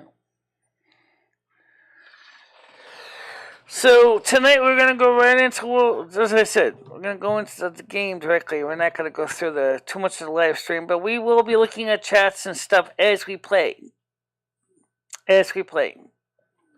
And then this afternoon, I'm going to be playing some American Truck Simulator again. At least that's my goal. Nice. When's that controller get in, Michelle? The controller's going to be here on the 22nd. The Xbox controller will be here on the 22nd. Nice. Next Tuesday. If you watched the stream earlier, you'll see some of the clips I showed from me playing the game with my keyboard. And you can see I've improved my ability quite a bit. Yeah, practice makes perfect. That's good. Yeah. And then soon I'm going to turn off the no damage, no fines thing, and just low damage and low fines, and maybe a couple more sessions, like I explained. The no damage, no fines is good for learning, but once you get good enough, you might go ahead and just turn on the fines and damage and fatigue simulator and just basically go with that. So that's the future. You gotta get you a trucker hat, Michelle, to wear when you're playing that game. A nice trucker hat. some gloves. Oh, you mean like one of those Donald Trump making America great? Yeah, just something like that. Yeah, not necessarily that hat, but yeah, just something along those lines. A nice little trucker hat, maybe a mesh hat. I kind of maybe like the Kenworth trailers or trucks better than the Mack. Some people like Mack trucks. I'm gonna be honest, I don't like Mack trucks. I drove a Mack truck for a customer, and it was like the engine was loud, and really loud. But the Kenworth and the Peterbilts are pretty quiet. I kind of like the Kenworth trucks. I've never tried a Volvo truck yet. I'm 15 on the Paladin with the Michelle. We're pretty close. We're pretty close. I think I'm 15. You're 16. I think.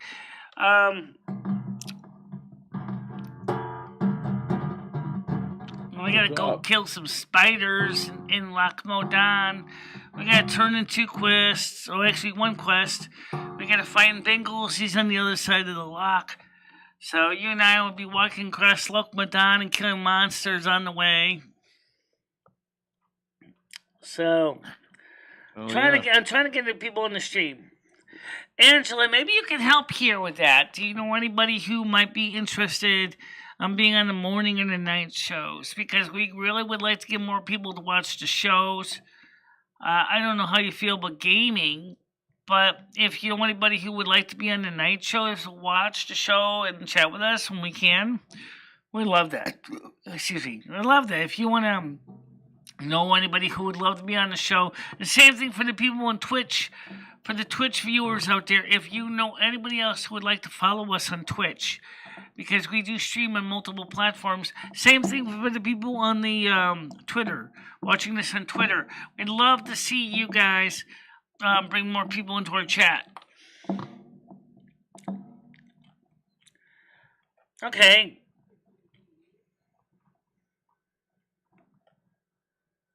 Yeah, I know you know the drill. Okay, Noodles is coming on. 1 moment. Yes, Noodles. Hi, Michelle. How you doing? I was just wondering, are you gonna have guests on your panel and actually listen to them and respond to them, or are you just gonna ignore them like usually? I don't know, because the thing is that normally when the World of Warcraft, when me and Skynet are playing, we're most likely just using the Discord chat to quietly pass information back and forth to each other. So I don't know how we would do that with having other people coming on the show at one time. You can have, let's see, what's this? You have extensions installed that may affect the quality of your call. Oh, that's just a reminder. Yeah, I do have extensions installed. We don't need to worry about those right now.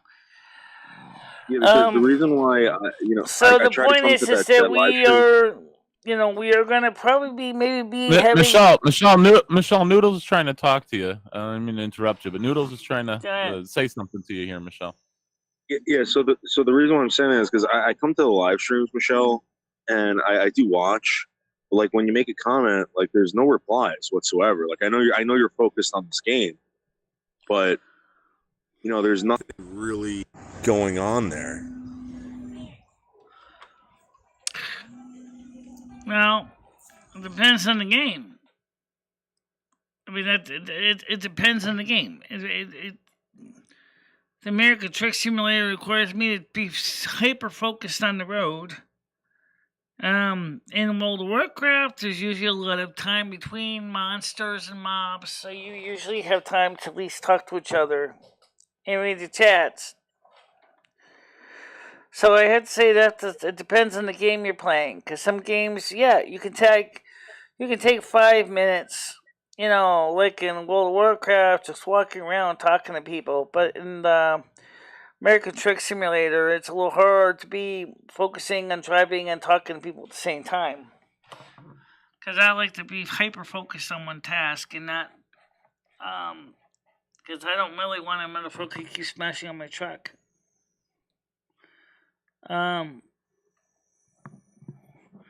It takes time compared to retail. Absolutely. I've done a dungeon in retail. We haven't done any dungeons or raids in Classic yet. Although we did start one. Moonbrook is a dungeon, just like Reckington told me. And we in Skynet did some of that. We didn't find the boss in Moonbrook. But with two people, some of the wizards kind of were thick as thieves. And we kept dying a lot. So that's why we like to get a third person, maybe a fourth and fifth person in.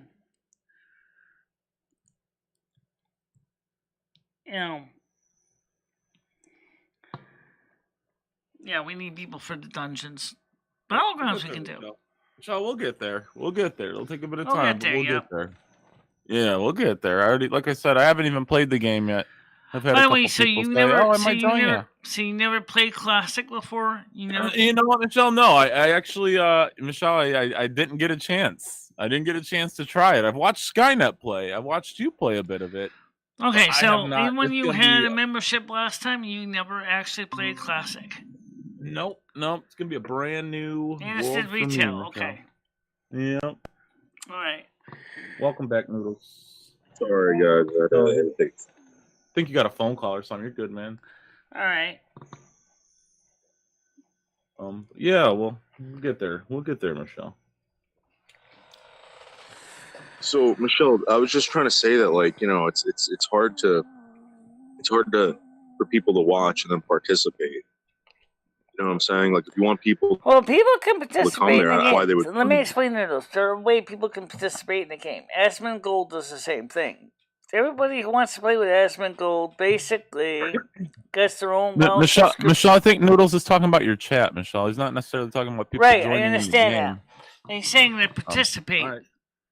And the problem is okay, speaking of the chat part, we read the text chat. Okay, Red Foreman's coming on now, guys. So I'm in here. Well, Skynet we all tries read. to do So a good job when he's streaming with her, and I'm gonna try and keep up on it too, Noodles, when I'm playing with But her. I mean, I get what you mean. I get what you're saying. So okay, so now it's like, how are you suggesting? It's difficult because All right. I'm Michelle. I don't go there for the games. I go there because I want to see you. I want to interact with you. Okay, You so know? let me ask you what you're saying about participate. You're saying have the public Google Meet while we're playing the game? I think he's just saying just read the chat, Michelle, the YouTube chat. Yeah, well, Michelle. I do read Again, the you're chat, doing too. it live on YouTube, right? You're broadcasting live on YouTube of yourself playing a game, and you have the comment section open.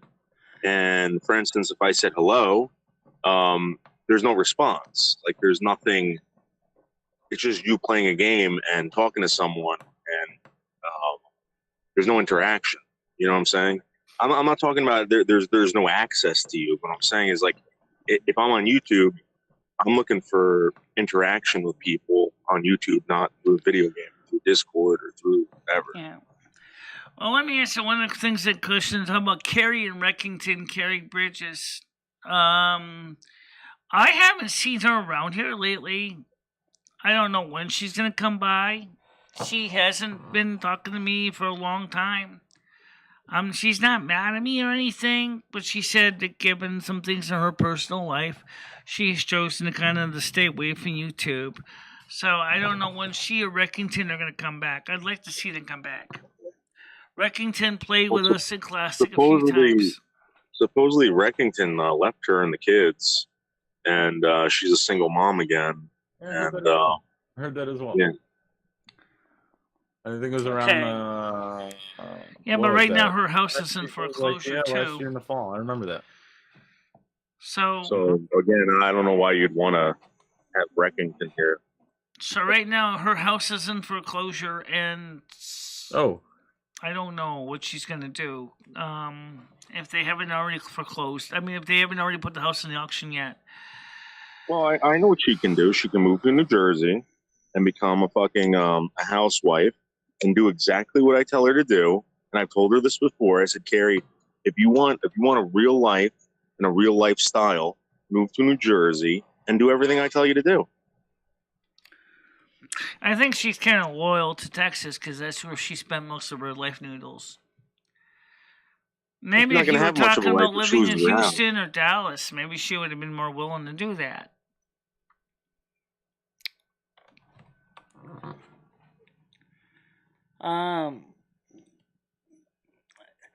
I don't know. I mean, that's a good question, Skynet. I don't know.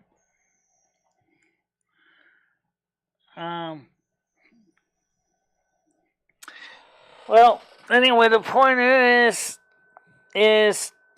okay. So yes, we do read the chats, but some people said, "Well, could you ever have the panels and have people on the panels talking to you while you're playing the game, besides just the members of the team playing with you?" I don't know how that would work because I think that would be kind of distracting. Yeah. I mean, give it a shot, Michelle. It'd be pretty cool to give it a shot sometime. I mean, see how it goes. Okay. Do you play the video games, or are you just like there talking to her? No, I mean, no, I mean, I'm going to be playing with her, but I haven't jumped on the thing with her in a long time. Right. And also, what I should do is I did actually get the actual in-chat game option fixed on the game, so that we can actually use the comma button to trigger the chat. So if I wanted to actually push to talk, I can, instead of using Discord, but Discord was just easier because that way we can don't have to worry about looking for the push to talk button. It's just free talk, But yeah, I mean, the point is that it would be nice to have more people playing the game, because I think we game with 5 or 6 or 7. I think a typical group is about 5 people. There's more creamer in the fridge. Yeah. Mm-hmm. Yeah, we'll have to figure something out. We'll get something figured out. I don't know. We should try new things. Well, I've already got the push to talk button already set up in the game, and it uses my webcam microphone for the talking instead of using this one here, because that way this still would prevent an echo chamber result. Because it seems that What is Red Foreman talking about, Michelle? What is Red Foreman talking about? He's saying the Koreans won. The Koreans won. What does that mean? A basketball game, maybe? Yeah, what does the Korean? What are you talking about, right? You mentioned about Koreans. I think Kim Jong-un won something. I think he wants a piece of the action with Russia. The Koreans win. What is he talking about? He said, "Noodles, it's over. Noodles, you lost. The Koreans win now. Your spying was for nothing. You failed Homeland Security, Noodles. WTF. Hitler is fun," says Noodles. Noodles, you lost. Do you think you're distancing yourself from Red? I don't know what that means either. I really don't know. What's Red talking about here? Yeah, we can try that. Koreans won. Are we talking North or South Korea, or just in general, Red? I mean, the push to talk makes sense, because if you're like different countries, if for a YouTuber, and if you're like playing a game and you're talking to your audience, the people in your group don't want to hear all that crap, all that side chat. They're like, "No, it's fine, Michelle. No, that's fine. If you're doing a stream, that's understandable, Michelle. I mean, yeah. If you're streaming, so that's why push to talk makes sense, because then you're like just focusing only. It's just like when you're on CB radio, right? You're just pushing the mic when you want to say something to the other truckers. I don't think me nor Skynet would mind if you interacted with the YouTube. I don't think either one of us would mind that, Michelle. We're gonna try. We're gonna try to. We'll give us some time. But as far as American Truck Simulator goes, interacting with YouTube while you're driving at 50 miles an hour is a lot harder to do. Oh, by the way, did you ever see the new Tesla semi-tractor trailer truck? the new one that Tesla came up with, and they actually started production in 2022. The brand new Tesla Class 8 tractor trailer truck that supports a maximum weight capacity of 80,000 gross vehicle rating between the load and the tractor can go 500 miles on a single tank of volts. And Michelle, the reason why the trucking industry doesn't want to get involved in that is because, let's say it's 500 miles, right, and they got to go cross country. How many hours is it taking them to recharge that? And if a guy who's Tesla driving saying truck, with the mega chargers, it only takes 30 minutes. So, but one required ocean lunch break is all it takes to charge to refill the batteries for another 500 miles. So, about twice as long as filling them with diesel. So, about 30 minutes. So, basically, you plug it into your mega charger, and then you go eat lunch. And then by the time you're done with your 30-minute lunch break, your truck will be full, and then you'll be ready to go back on the road again. Because they say for the most typical trucker runs, that usually is within about 400 miles, 250 to 400 miles. It's for about the length of time you usually go for your journeys. But Michelle, when a truck breaks down, a lot of these guys have to fix them on the fly, you know? I don't know how many truckers are going to know how to fix them. Because first of all, there's very few moving parts in a Tesla semi-truck. Because you only have 4 motors driving 4 wheels. And because it has regenerative braking, only thing you're going to really have to replace is your brake shoes. But if you don't use your physical brakes much. Okay, so if something breaks down on that, who's going to fix it? Oh, that's obviously a good question, because it's not like I know if Tesla dealerships are going to come rushing out to fix your truck. That's a great question. I don't know. Right now, it's still a thing in progress. They're still making the trucks. Tesla themselves are using their own trucks for their own in-house shipping, and also using them to deliver cars to customers. So, as is Pepsi, as is UPS. It seems Amazon has chosen to go with another line of trucks or vans, electric vans instead of trucks. But that's Amazon, okay? But other companies are interested in the semi-tractor trailer truck. So we'll see what happens with that. I'm looking forward to seeing the technology is really nice. It's got jackknife protection. It's got additional drivers and pedestrian safety features.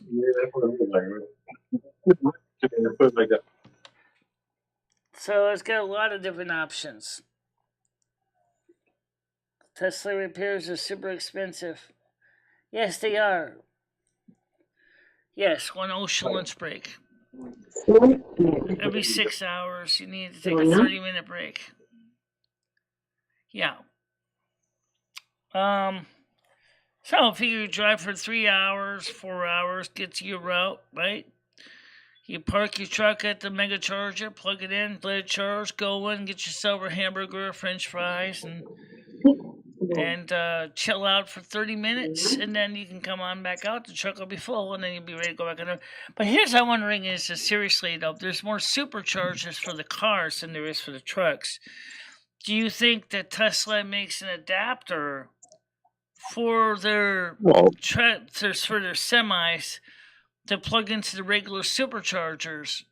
So if they're not near a mega charger, they can still plug into the superchargers. There's other things that happen, you know, just besides fueling up or whatever, that these guys have to deal with on a constant.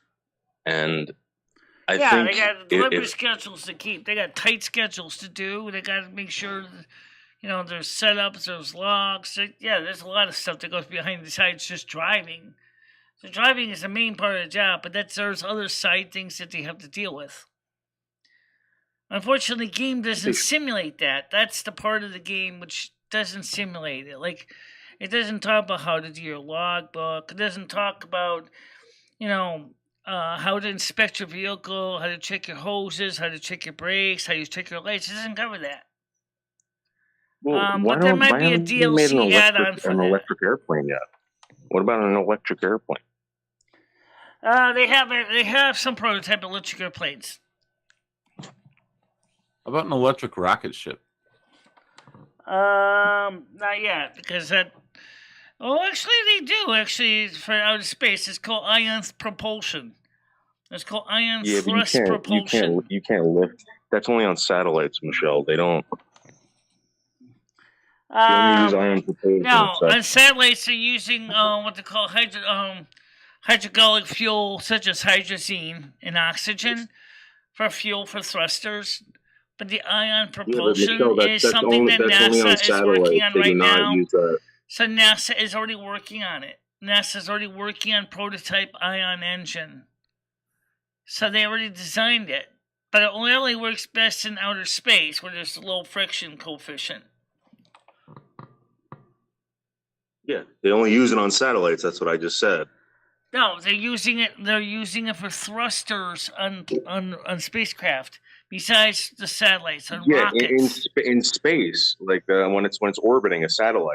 Yeah, when a ship not is just out in space in orbit, it's a satellite. Doodles, but then the whole idea of the ion thruster is going to be used also for spacecraft as well. Maybe even the spacecraft to go from Mars to the moon, or from Mars to ISS. All right. Let me ask you a question. How many miles can we get on a tank of gas in a truck? How many? On 100 gallons of diesel. How many miles do we get? Okay, let me answer this question here. They say, as I said, because I see this in American Truck Simulator with the skin for the so-called Tesla. So this is not the real Tesla truck. This is kind of like a sort of like a compromise. Okay, it looks like a Tesla Supertruck, but it does not actually have an electric charge port. Instead, in the game, you can have a 250 to 300 gallon gas tank. What that they did was they figured out how size gas tank would be equivalent to the batteries for the 400 and 500 mile range. Okay, I'm just keeping it simple here. Okay, so you figure if you got 500 mile range is equivalent to 500 gallons of diesel. 300 gallons of diesel. That's a pretty freaking big tank, right? The battery's pretty much underneath the driver's cab.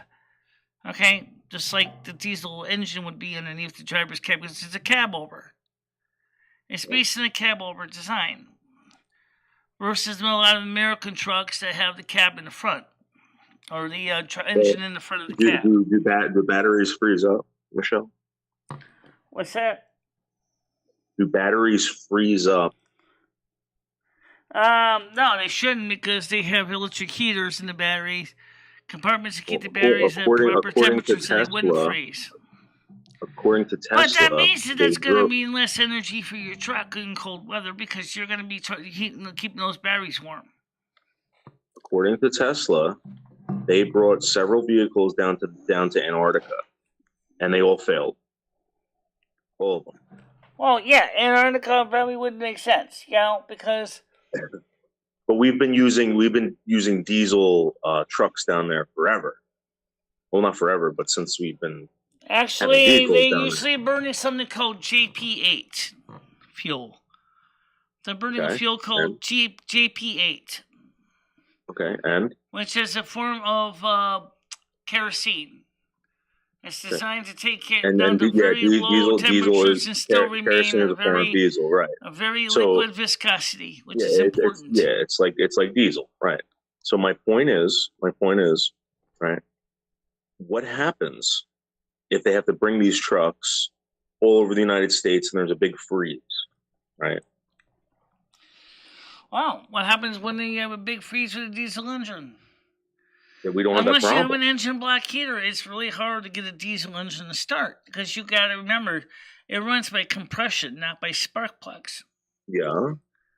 So if the cylinder And isn't all you getting up got to to do is 1,000 heat up the degrees, spark plugs, if and the you're good. cylinder is not getting up to 1,000 degrees Fahrenheit to cause the fuel to spontaneously combust, you're not going nowhere. That's one of the things. Michelle, I've done all this, Michelle. I started trucks when it was extremely cold. The truck wouldn't turn over. You spray some fucking like flammable shit down the exhaust, and the truck starts right up. Actually, you spray into the air cleaner. Actually, you spray ether into the air cleaner, but that's not really good for tractor trailer trucks, though. It's fine, as long as you're not doing it every day, Michelle.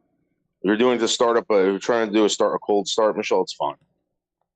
All right. My point is that if that happened with an electric vehicle, all right, how do you do that? You got to get a new battery. The battery gets destroyed. Well, the battery obviously would be replaced either by the Tesla dealership, or you probably would have, if you have a fleet of trucks, maybe you're. What cost? The point is that traditionally the battery would be replaced by a Tesla dealership, but then again, maybe if you're a large enough fleet of trucks, maybe your own fleet of trucks would be maintained by your own motor pool to change out. Let's say UPS was shipping $50 million worth of product, right? And because of Tesla's designs or whatever, the product didn't get there and they lost out on $50 million. Will Tesla give them $50 million? Or are they just going to say, oh, no, we'll make the trucks work? Obviously, that's an important thing in any kind of vehicle. I mean, the trucking industry is very critical with your schedules. You have to get your schedules right. You have to be on time. And Tesla knows that. And so that they've designed the trucks to be as reliable as can be, so that you can get your product to your customers in a timely fashion. I don't think this is going to work. I think what they're going to do, Michelle, and this is what I think they should do. I'm surprised they don't. Tesla should get involved in like trains, and we should maybe make new train lines that go out through the United States. Well, Tesla's not involved with the train line, but however, EMD, General Electric Electromotive Division, is exploring hybrid engines trains that have a battery bank as well as the standard diesel electric generator on it, so that when you're in, like, say, switch yards and things like that, you don't need to do a lot of switching. You use the battery bank to do the switching, so therefore you don't have to start up the 2-cycle 16-cylinder engine, or even 12-cylinder now. You just basically would just run off the battery to do your local switching. And then when you're actually going on the road, say on the main line, when you start off with the electric, and then the batteries when they run low, that just starts up the diesel electric generator, and that will charge the batteries and then provide electromotive energy for the traction motors and the wheels. Basically, a form of what they call serialized hybrid. Serialized hybrid is not the same thing as like in the Chevy Bolt or Chevy Volt, because the fact is the engine and the diesel don't necessarily, the engine and the electric motor don't necessarily run at the same time. But rather, in this case, the electric motor is turned, it gets power from the battery, but the generator is powered by the diesel motor that actually charges the battery and provides power to the motor. That's called serialized. In the early 90s, UPS wanted to switch all their vehicles over to alcohol fuel. I don't know if you remember that. And they switched a bunch of them over. You can run it on basically anything. Any kind of combustible. The problem with E100 alcohol is it's hydroscopic and it absorbs water. And unfortunately, unless your gas tank was properly lined, it would cause the tank to rust out. You still have the problem with even in Connecticut, even E90 or E10 gasoline, which is still hydroscopic, which get 10% ethanol in it. So what happens? It still can cause damage and corrosion to your tank. So those engines that are what they call flex fuel. You realize you have an industry that relies on other engines in the storage container, i.e., the gas tank. What do you know about trucks? Let me ask you a question. What do you really know about trucks? They have to have an anti-corrosion inhibitor on the tank so it doesn't rust out. And that costs a little extra. Michelle, But you know a what the lot of problem modern was? vehicles that were When flex these fuel. trucks broke down, none of their mechanics were fixing them. They couldn't. They didn't know how. They didn't have the parts for it. They've never used it before. There wasn't like a guy that had been working on these things for 50 years before. Again, you're right, Noodles. I don't disagree with you, but I'm saying is right now is Tesla is getting into the fray right now. Yeah, all right. If I had a Kenworth and it broke down, and the nearest dealership is a Peterbilt, at least the Peterbilt dealer probably would have a good start where to go look for getting parts to fix my Kenworth. You know, same thing with Mac, same thing with Volvo. Okay, but if it was a Tesla truck, then they would have no choice but to go ahead and order the parts from Tesla, or have to tow the tractor to a Tesla. That's not true. That's not true. If something becomes popular, there's aftermarket products that you can definitely get. Right, you can Definitely, get aftermarket 100%. products for the major ones like Kenworth, Peterbilt, Mac. Yeah. But you can't really get right now because Tesla runs such a tight ship. You're not going to be able to get aftermarket parts for Teslas. Well, not yet. That's my point. Like, there's really nothing out there as far as like support. Aftermarket products, anything like that for these vehicles that I don't see on the road. I remember for a while there was a big boom in Tesla about maybe 5 years ago. I rarely see those cars on the road anymore. I don't know what happened. Well, let me ask you one question for Gianni. If I wanted to read the chats, I could read on my cell phone if I really wanted to. But that's about the biggest amount of space I can put on my desk right now. As far as a second monitor, I'm looking into it, but I don't really know if I'm going to have really enough room to do a second monitor at this point. But you're right. The problem is my desk size. But anyway, the point is, the whole point is the technology is changing. I mean, and just like it did not take long for the trucking industry, for example, to embrace GPS. It's just the same thing. There are things the industry has embraced. Some truckers find it convenient. Some find it a royal pain in the ass. The fact of the matter is that GPS has made their lives a lot easier. A trucker can have a map and still use the GPS. You're talking about taking away something that an industry depended on and then replacing it with something else. Yeah, but where are you doing that anyway? Because look around you. I mean, the fact is that now for a fleet of trucks, if you're going to spend $70 for a gallon of diesel, and you're going to be competing with a guy that all he has to do is plug his truck into an electric outlet, and it charges about just a little bit longer than it does to refill your tanks and your diesel. And he can travel 500 miles on not single charge. And he's not polluting the atmosphere. I'm talking about for short, for within, 400-mile, 500-mile trips. You're not going to win. Because that guy's going to beat you. He's going to eat you. When the trailer's not carrying a full capacity of 800,000 or 80,000 gross vehicle rating pounds, that truck goes from 0 to 60 in 5 seconds. Fully loaded, it goes from 0 to 60 in 20 seconds. No it turns on a dime because it's a cab over.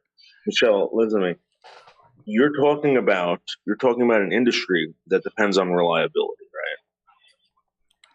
right? Reliability, right. Absolutely. But also, unfortunately, it depends on the fossil fuel resource. That right now prices of stuff go up like it has been for the past 100 years since the combustible engine has been around. All right. Tell me how the gas prices are going to affect anyone. The price of everything is going to go up. And it affects your price that you can charge your customer for shipping his product to your that's been happening for over 100 years. No, let me finish. Let me explain this to you. All right. Okay. It's also a price-sensitive business. It's also a price-sensitive industry as well.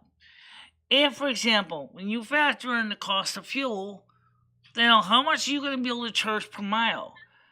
Now, if you happen to be, saying, well, I got to realize that I have to pay $7 a gallon for diesel, And for the simple argument, we're going about 400 miles. Now, how much is that? That's $2,800. $2,800 just to go 400 miles. Okay, You realize that they write that all let me off, right? finish. I'm not Tax, done. tax. Noodles. For $2,800, so you figure how much is that per mile? Oh, that's just for the truck. That's the drive with the fuel. That's not even dealing with the reality. What about the other things? What about the taxes? What about the insurance? What about paying for the driver's salary? That stuff isn't going to change because that's going to be the same no matter what kind of truck it is. But whereas now, if you can get that $2,800 down to, say, like $1,200 or even $800, that means that you can say to your customer, well, for your trip, it's only going to cost you, let's just give some realistic numbers here. 4 hours an hour, $15 an hour, just keep it simple, $60, okay?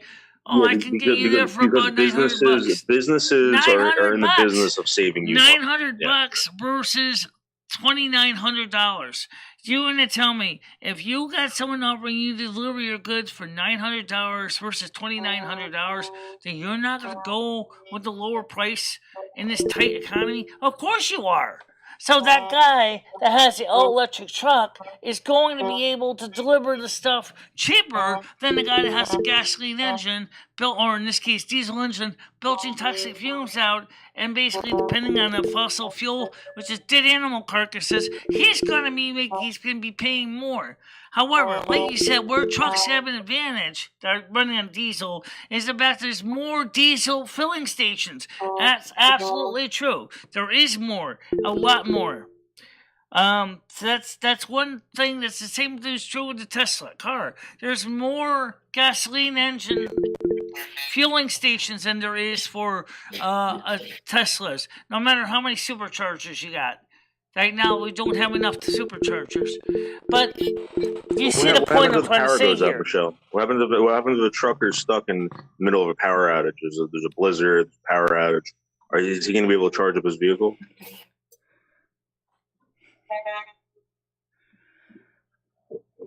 Well, I don't know about that. I mean, so my point is that these companies don't want to deal with it, and they're not in the business of saving you money. All right, they don't give a shit about you saving a fucking penny. They want that penny. As long as you pay them, they don't give a shit. Well, I still okay. $7 a gallon, not $70 a gallon. I made a mistake. You got a 300-gallon tank in a typical truck. Okay, so right now, if you figure diesel was $4 a gallon or $7 a gallon, and you had 400 gallons of diesel. Or $300 a gallon. Sorry, it's $2,100, not $2,800. I stand corrected.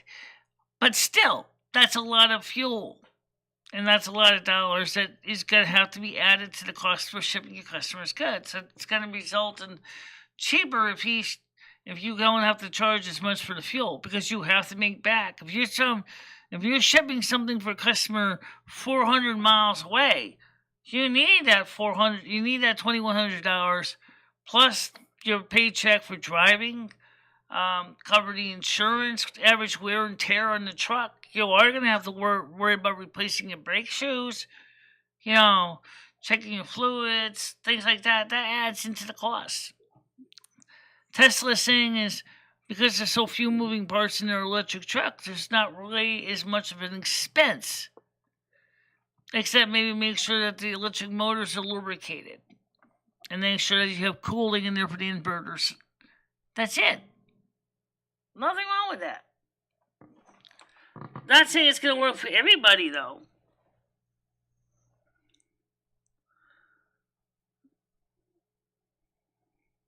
Listen, if it was so great, everyone would be using it. And the thing is that that's not what's going on.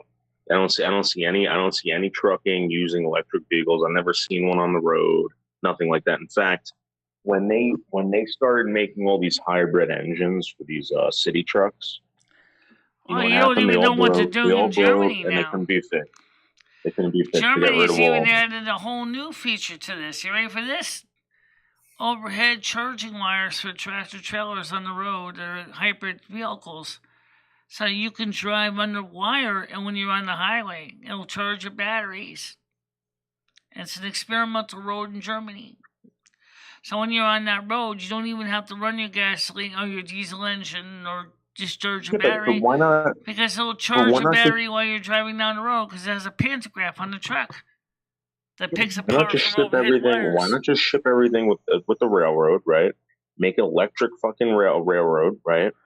Ship everything to hubs, and then from there you can get a We truck already have or a small vehicle. Don't forget, the Amtrak Northeast Corridor is mostly electrified rail. Okay, don't forget that. Amtrak's Northeast Corridor is largely electrified. And it's used for both passengers and freight services. Okay? What happens when you lose power? What happens when For a long time, train Amtrak and Conrail had the GG1s, but now they have more modernized engines. But GG1s were the first electric locomotives used on the Penn Central, and prior to that, the Pennsylvania Railroad and New York Central.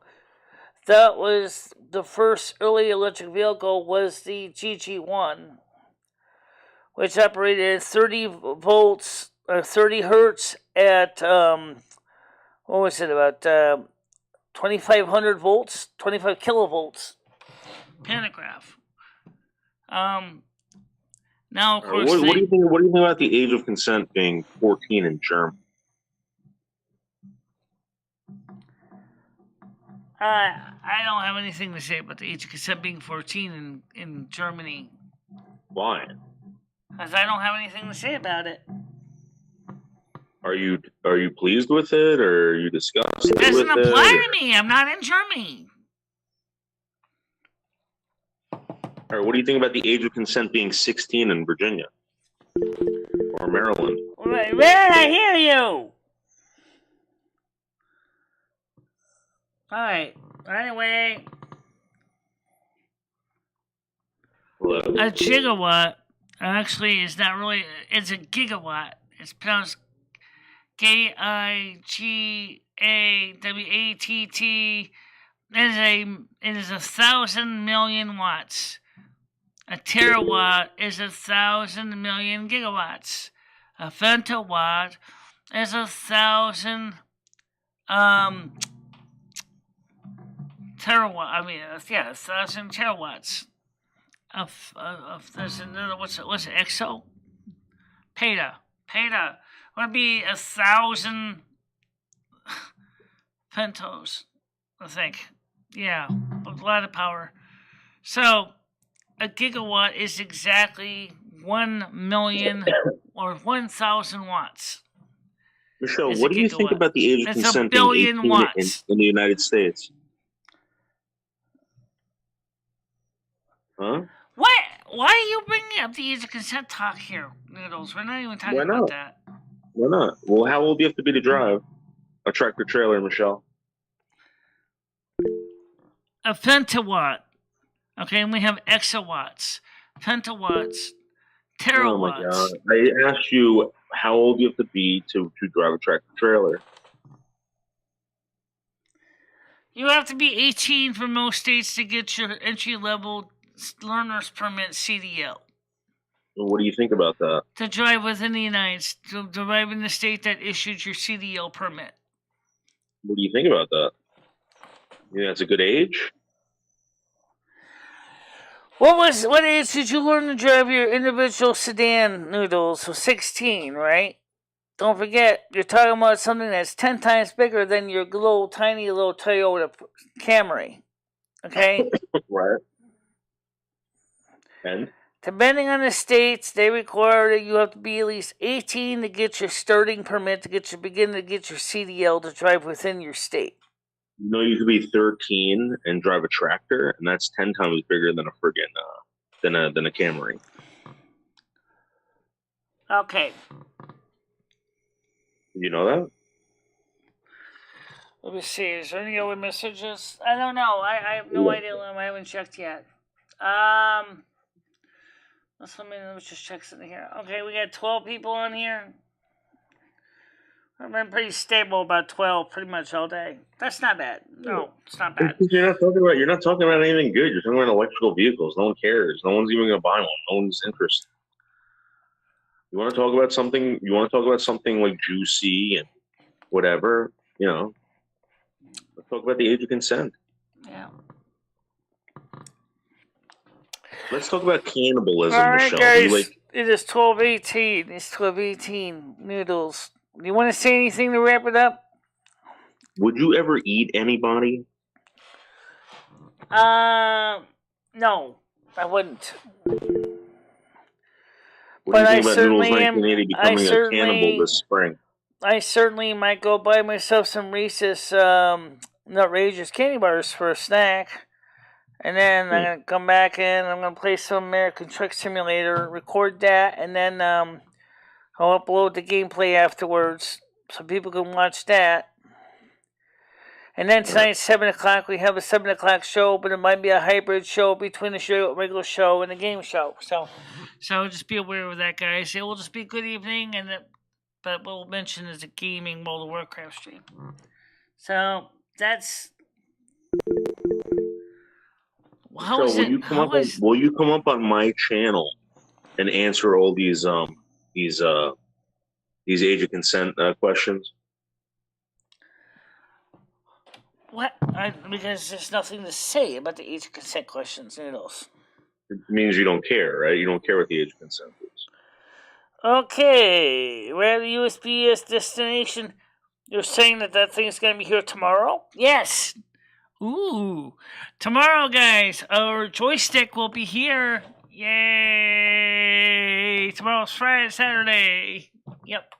So tomorrow we will be setting up our new Xbox controller with chatpad so that we can play with the new better steering. Looks for like gonna be a good deal. Does it even matter what day it is to you? I mean, does it? By the way, Noodles, have you ever played American Truck Simulator?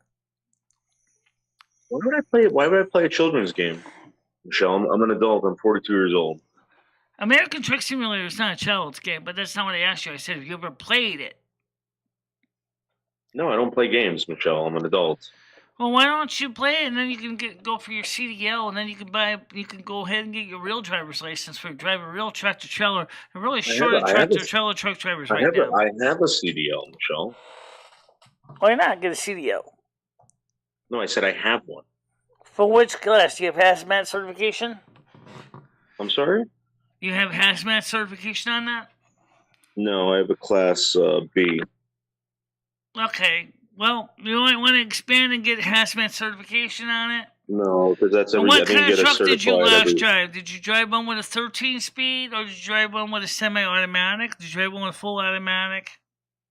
Everything. I've driven H pattern, 10 speeds, or box patterns, and I've driven pretty basic transmission.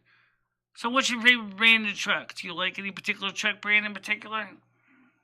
My favorite truck, like most dependable truck, is a Mack. And that's it. You like the Mack? Okay, I like the Kenworth actually. Well, Kenworths are the best trucks, but they're very expensive and they're very hard. They're very expensive to maintain. Mack is the most. If anything goes wrong on it, you get any part you want. Kenworths are the top of the line. Peterbilts are also kind of specialty trucks, but Kenworths are the top of the line. International is garbage. I think I drove an International in that game. It wasn't that bad. What about Volvo? Yeah, no, I saw you driving one the other night. Because Volvo has a Truck American Truck Simulator too. Yeah, I've driven a Volvo before, and I've also I don't think what else I've driven. A Diamond Rio, an old Diamond Rio. Yeah. I never saw that one. But one truck I definitely would. I'm only kind of leaning forward to, if I was to get a truck in real life, I kind of like the Peterbilts. I definitely like the Kenworths. The Peterbilts are nice too. But I'm actually wondering how a cab over would compare with the cab in the middle, because I think from what I know about the Euro trucks, they are cab overs, and they are known for doing a lot tighter radius curves than the. Yeah, cab overs are easier to drive, but Michelle, I'm telling you right now, it's if you have hemorrhoids or a back problem or anything like that, good luck. You're sitting right over top of the wheels. Yeah. Right. It's the worst ride It'll ever. rattle your hemorrhoids. Yep. That's true. And also because it's on top of the motor, I guess it's also probably very hot in the cab, even though we got insulating, I'm sure, insulation between you and the engine. It probably doesn't. I will say this. I will say this that the cab overs, you have to be very careful. You used to be able to be very careful because the transmission, right, that's right there. If I forgot exactly what they call it, but your transmission, if you have a stick shift and you put it into gear and somehow it locks up, it could rip your legs off. Right. The stick will come down and crush your legs. Right. And also in a cab over, if you hit a wall or a tree or something like that, all that is fiberglass, and you're dead. Right. You don't have the nose in the front. That's like a big giant crumple zone between you and the tree. Well, you do, but it's underneath you. Right. Again, if you hit a tree or something like that, you're done. Right, exactly, Skynet. That's what I'm saying. Is what's the Tesla's kind of hybrid. It's more of a cab over, but it's got a little bit of a nose. Tesla designed it to be suitable for both the American and the European market, and but I still kind of think that the cab over trucks are kind of, I know they're not very popular in the United States, and for Class 8, it's not a good ride. I don't see too many cab overs on the road. When I look out on Main Street, I see all the standard engine in the front type trucks. I don't see too many cab overs, except in some box trucks they have a cab over. Yeah, and the reason why you see those cab overs when they go into the city, it's easier to drive in the city. But if you're doing long distance hauling, I'm telling you right now, you're gonna want a standard, Right. The one thing I never seen too much in the real trucks is, are there a lot of actual trailers or tractors that have an automatic transmission? Yes, most of them are automatic now. Okay. So I don't usually drive a manual 8-speed or 18-speed with high and low gears. I mean, it depends on the driver, but if you are a business, right? You have less guys will burn out your transmission, they'll burn out your clutches, all this crap. And now these guys are buying these trucks with automatic transmissions, right? The truck's fine, it takes off fine, it pulls fine. And the transmission is warranted. So, like, you can't really you're not really messing up the transmission like you would on a stick. Yeah, you're right, but missing gears, that was a problem. I used to see a lot on the ice road truckers who would miss the gears sometimes. Lisa Kelly would be going up a hill, and all of a sudden she misses a gear. And she's like, that's oh, the crap. worst. Yeah. And you could burn out a transmission in 2 seconds. Yeah. Yes, Paul, I see you. Okay, Paul, go ahead, Paul. That's not me, Michelle. What are you saying my name for? You joined and then Noodles kept paging me. All right, sorry, not Noodles, Red, sorry. Yeah, I mean, like I said, there's, in the case of the way I play American Truck Simulator, I run with the Cola simple transmission, which is much closer to what a Tesla has. That is 1 speed, forward and reverse. That's it. And neutral. That's all it has. You know what's really bizarre? If you ever drive any of those trucks, Michelle, you're in first gear for like maybe a second or two. That's all that gear is for. Just give it a little gas to get into second, to third, to fourth, to fifth, and then usually around 6, that's when you take off. Right. The automatic transmission, like you said, it's like an automobile. It takes care of it. All you have to do is just, relax, put it in drive. Usually that's all you need to do, and going forward, it takes care of all the shifting. Yes. Yeah.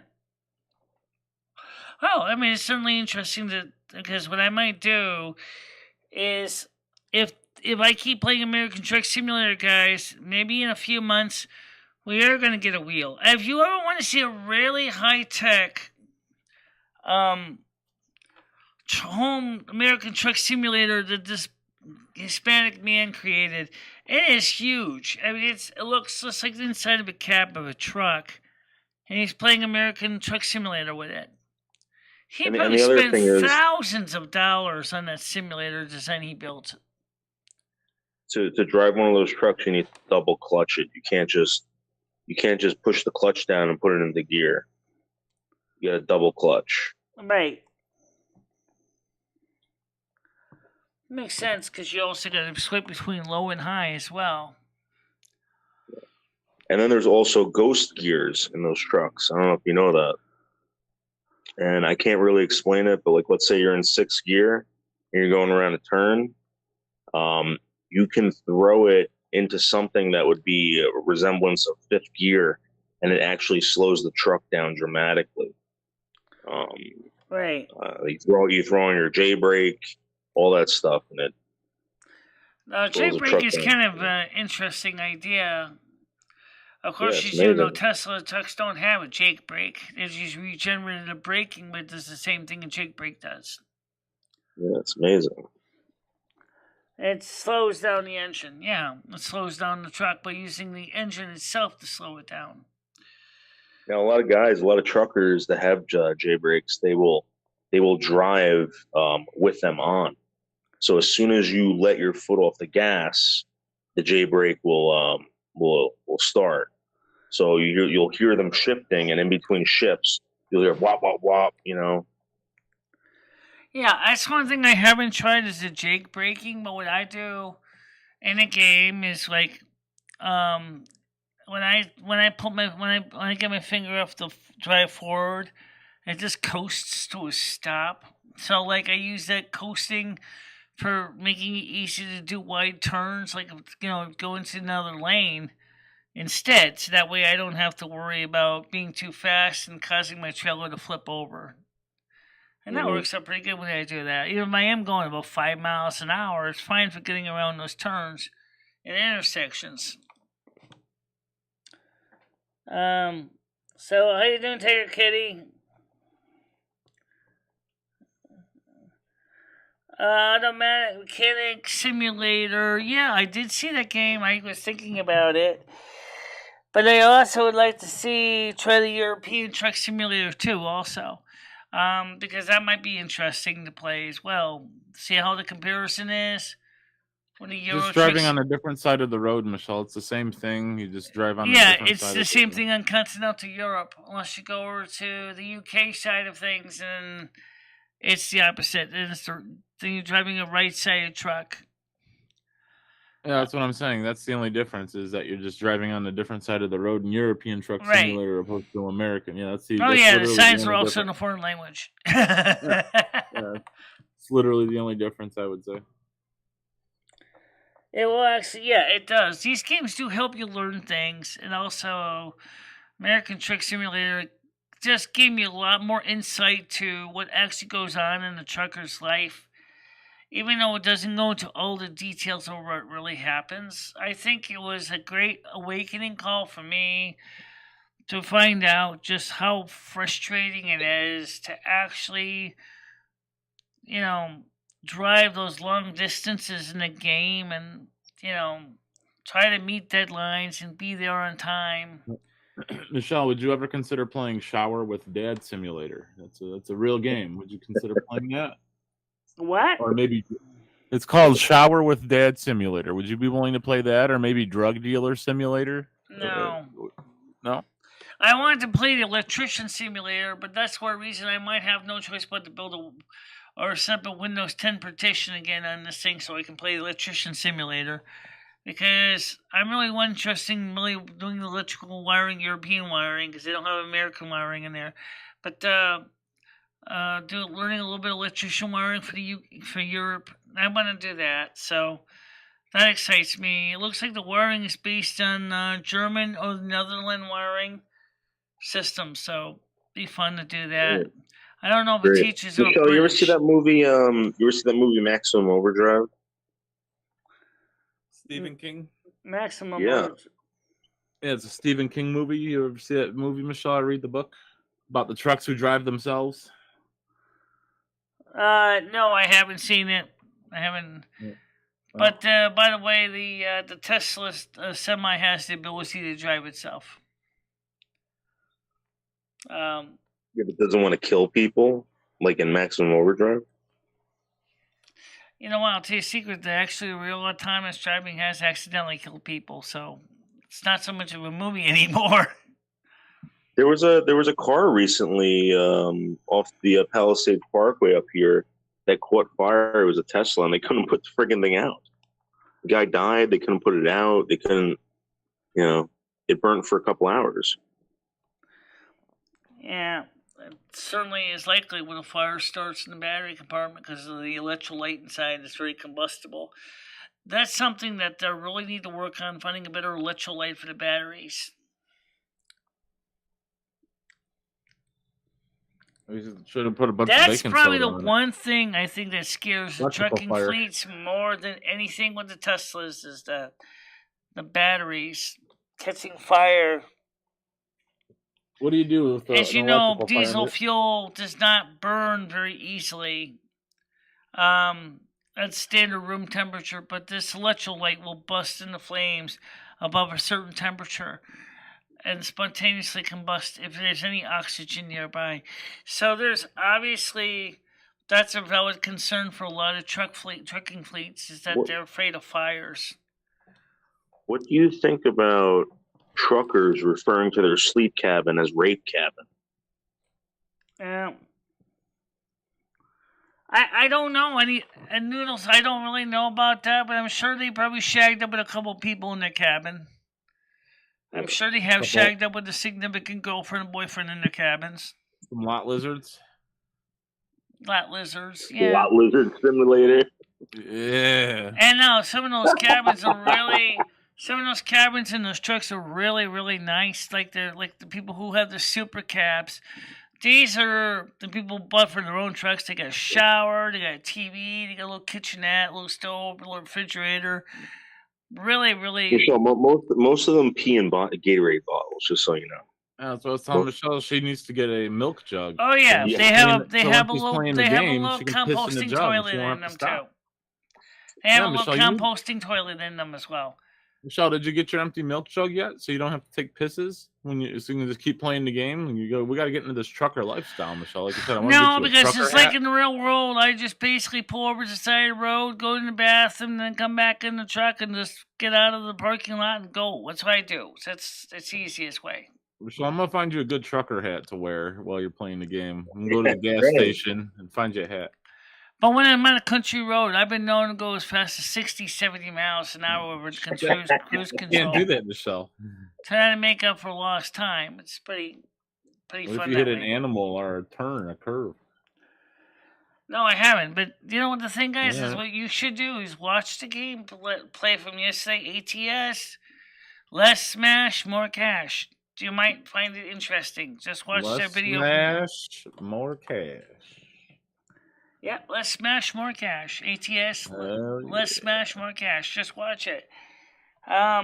Right now we're playing with the training wheels on, so to speak. But once we get totally accustomed to the controls, we'll turn back on the fines. We'll turn back off the no damage option and just basically play barefoot, and see how that goes. I like the no damage option for you, Michelle. I hope it encourages you to go faster. It's good I wanna see it's you- good for practicing, but it's kind of really, it's not something I would leave on for in-depth. Michelle, you think you can get that big rig up to 100, Michelle? You can get that up to 100 miles. I think that should be your next goal, is to get 100 miles going, Michelle. Depends which truck I got. I'm using. enough. I've Fair driven a enough. lot of different trucks. Depends if you have the governor installed or not on it. I usually, because I have to drive at the speeds I'm comfortable with, like I said, when you're driving at night when there's like no one on the road, yeah, that's where you can really zip up the speed, and that's what I do to make up for any lost distance from inner city driving, stop and go traffic. Mm. So that's what I do. makes sense to do that. So, It's time to get ready and get some things done. Oh, somebody else is coming on the panel real quick. All right, let's see. Skynet. Okay, how you doing? I was just gonna get ready to wrap it up for the show here. So how you doing?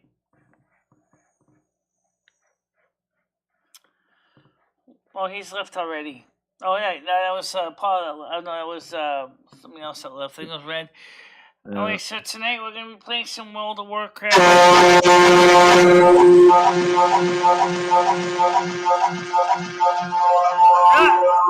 it off! Alright, Skynet, knock it off. Come on. Don't do that to me. It's just it's a truck horn, Michelle. That's all that is. It's just a truck horn. I think he's playing Trucker Simulator or something.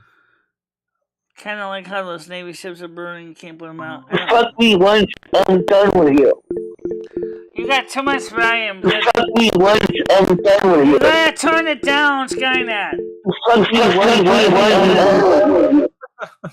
Alright. Anyway, I was just gonna try to say this, guys. I'm gonna get ready to wrap it up now.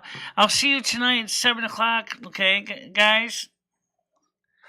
All right, Michelle, sounds good. Alright, so see you guys later, okay?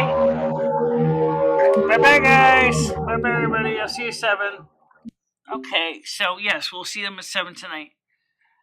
Yeah, you know, the thing is like, we'll see what happens.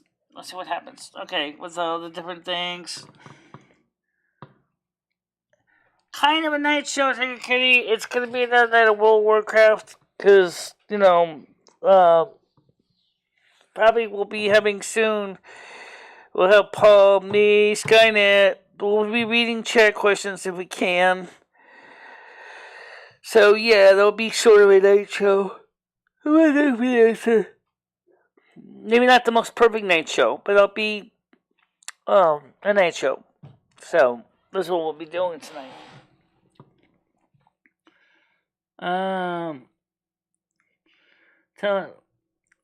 Text Red Sox game is at 1 p.m.